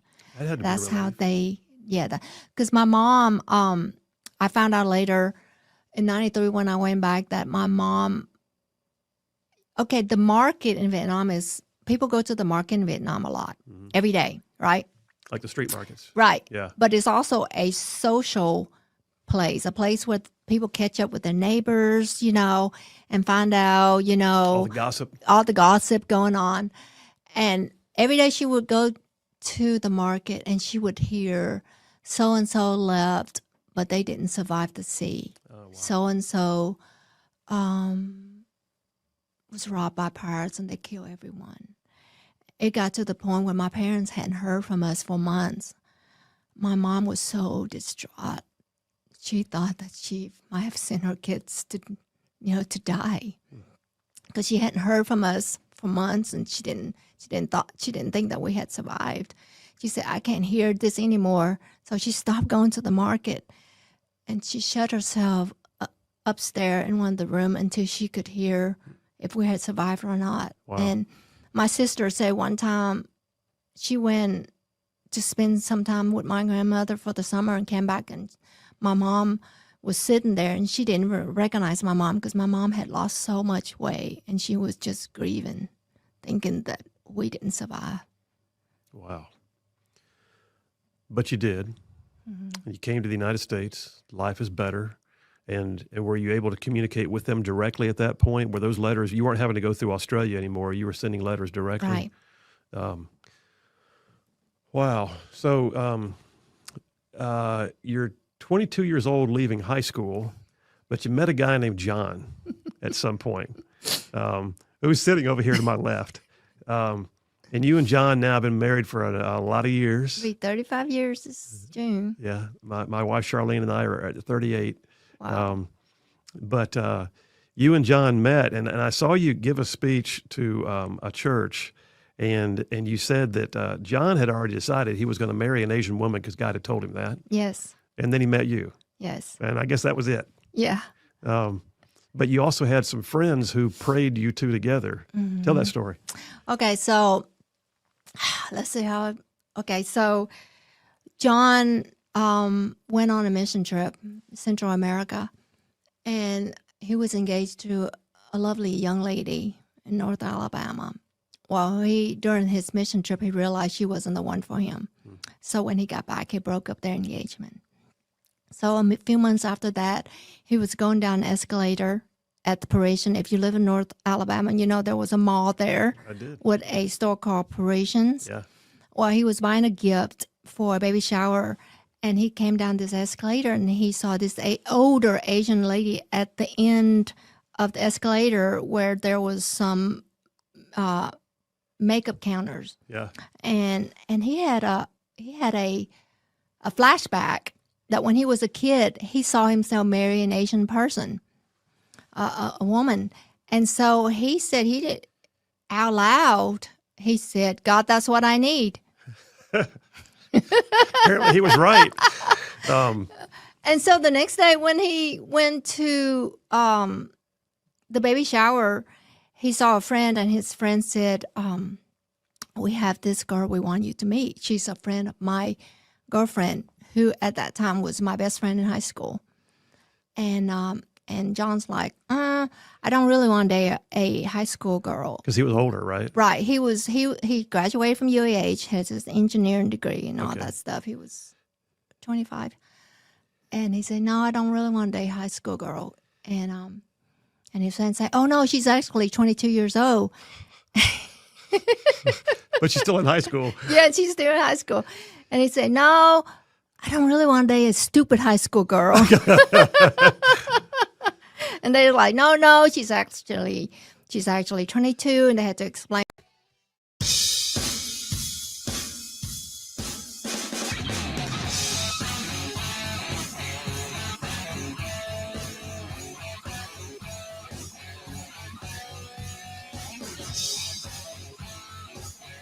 And we are back. Phil Williams, Rightside Radio, solid conservative, just plain right. Making common sense like a superpower, y'all, like a superpower. Get a few text messages, and I'll go to the phones. John from Huntsville does have the grades in already. He says Phil and all of his guests get an A+ for their absolutely outstanding performances, which means today's winner with a perfect A++ is obviously JP, the ice cream man, for that award-winning ice cream truck sound effect. Play a little bit. There you go. There it is. The Pastor Jamel Brown, I'm running for governor theme song. I can hear him. He's coming right up the road. Good job, man. You win. I told you get all the points. Hey, I appreciate it. Jay from Hartzell says, if Mondani is elected, that is the choice of the people. And with the choice of the people, you get what you get. If it's the downfall of New York City, so be it. Yeah, except that New York City has massive impact on the rest of the United States. Don't think it doesn't. Don't think it doesn't at all. It has a citywide GDP bigger than most nations in the world. It also is, where Wall Street's housed. It's the seat of commerce. It's, Broadway. It's all of it. So it would have massive ripple effects if it goes down.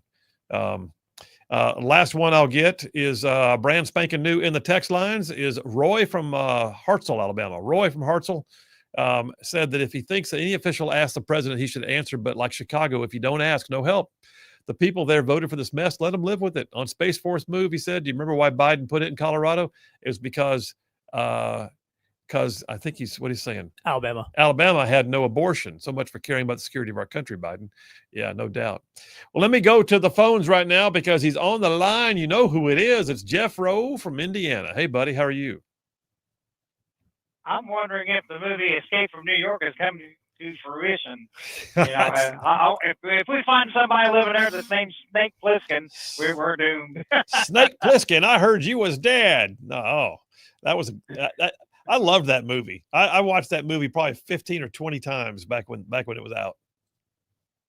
Yeah, like I say, you know, it might have been some futuristic thing that we thought was crazy, but hey, it might be coming to for real. You know, they're just gonna wall in Staten Island and let the criminals have at it. But I don't know, man. The whole thing is just I can't believe this guy Mondani is so close to being elected. I mean, what has he done in life to ever deserve it? Nada. I mean, I thought Obama was like the I've done nothing candidate. This guy beats anything ever. He's a trust fund baby. He's a nothing burger. It just anyway. What have any of the Democrats done to deserve it? I mean, think about that. Well, you know, if they want to win, they just need to do the Democratic ploy because these people are so gullible to believe anything. So just, you know, if you're the Republican, go up there and say, I promise everyone $1 million in their bank account. Yeah. I mean, all the other politicians promise things that never come true too, but he gets them elected. So or you could do like Pastor Jamel Brown and say, I'll give out free condoms and have twerk parties at the governor's mansion if you vote for me. Yeah, I mean, you know, since there's no abortion in Alabama, he's trying to head it off before it comes to fruition, I guess.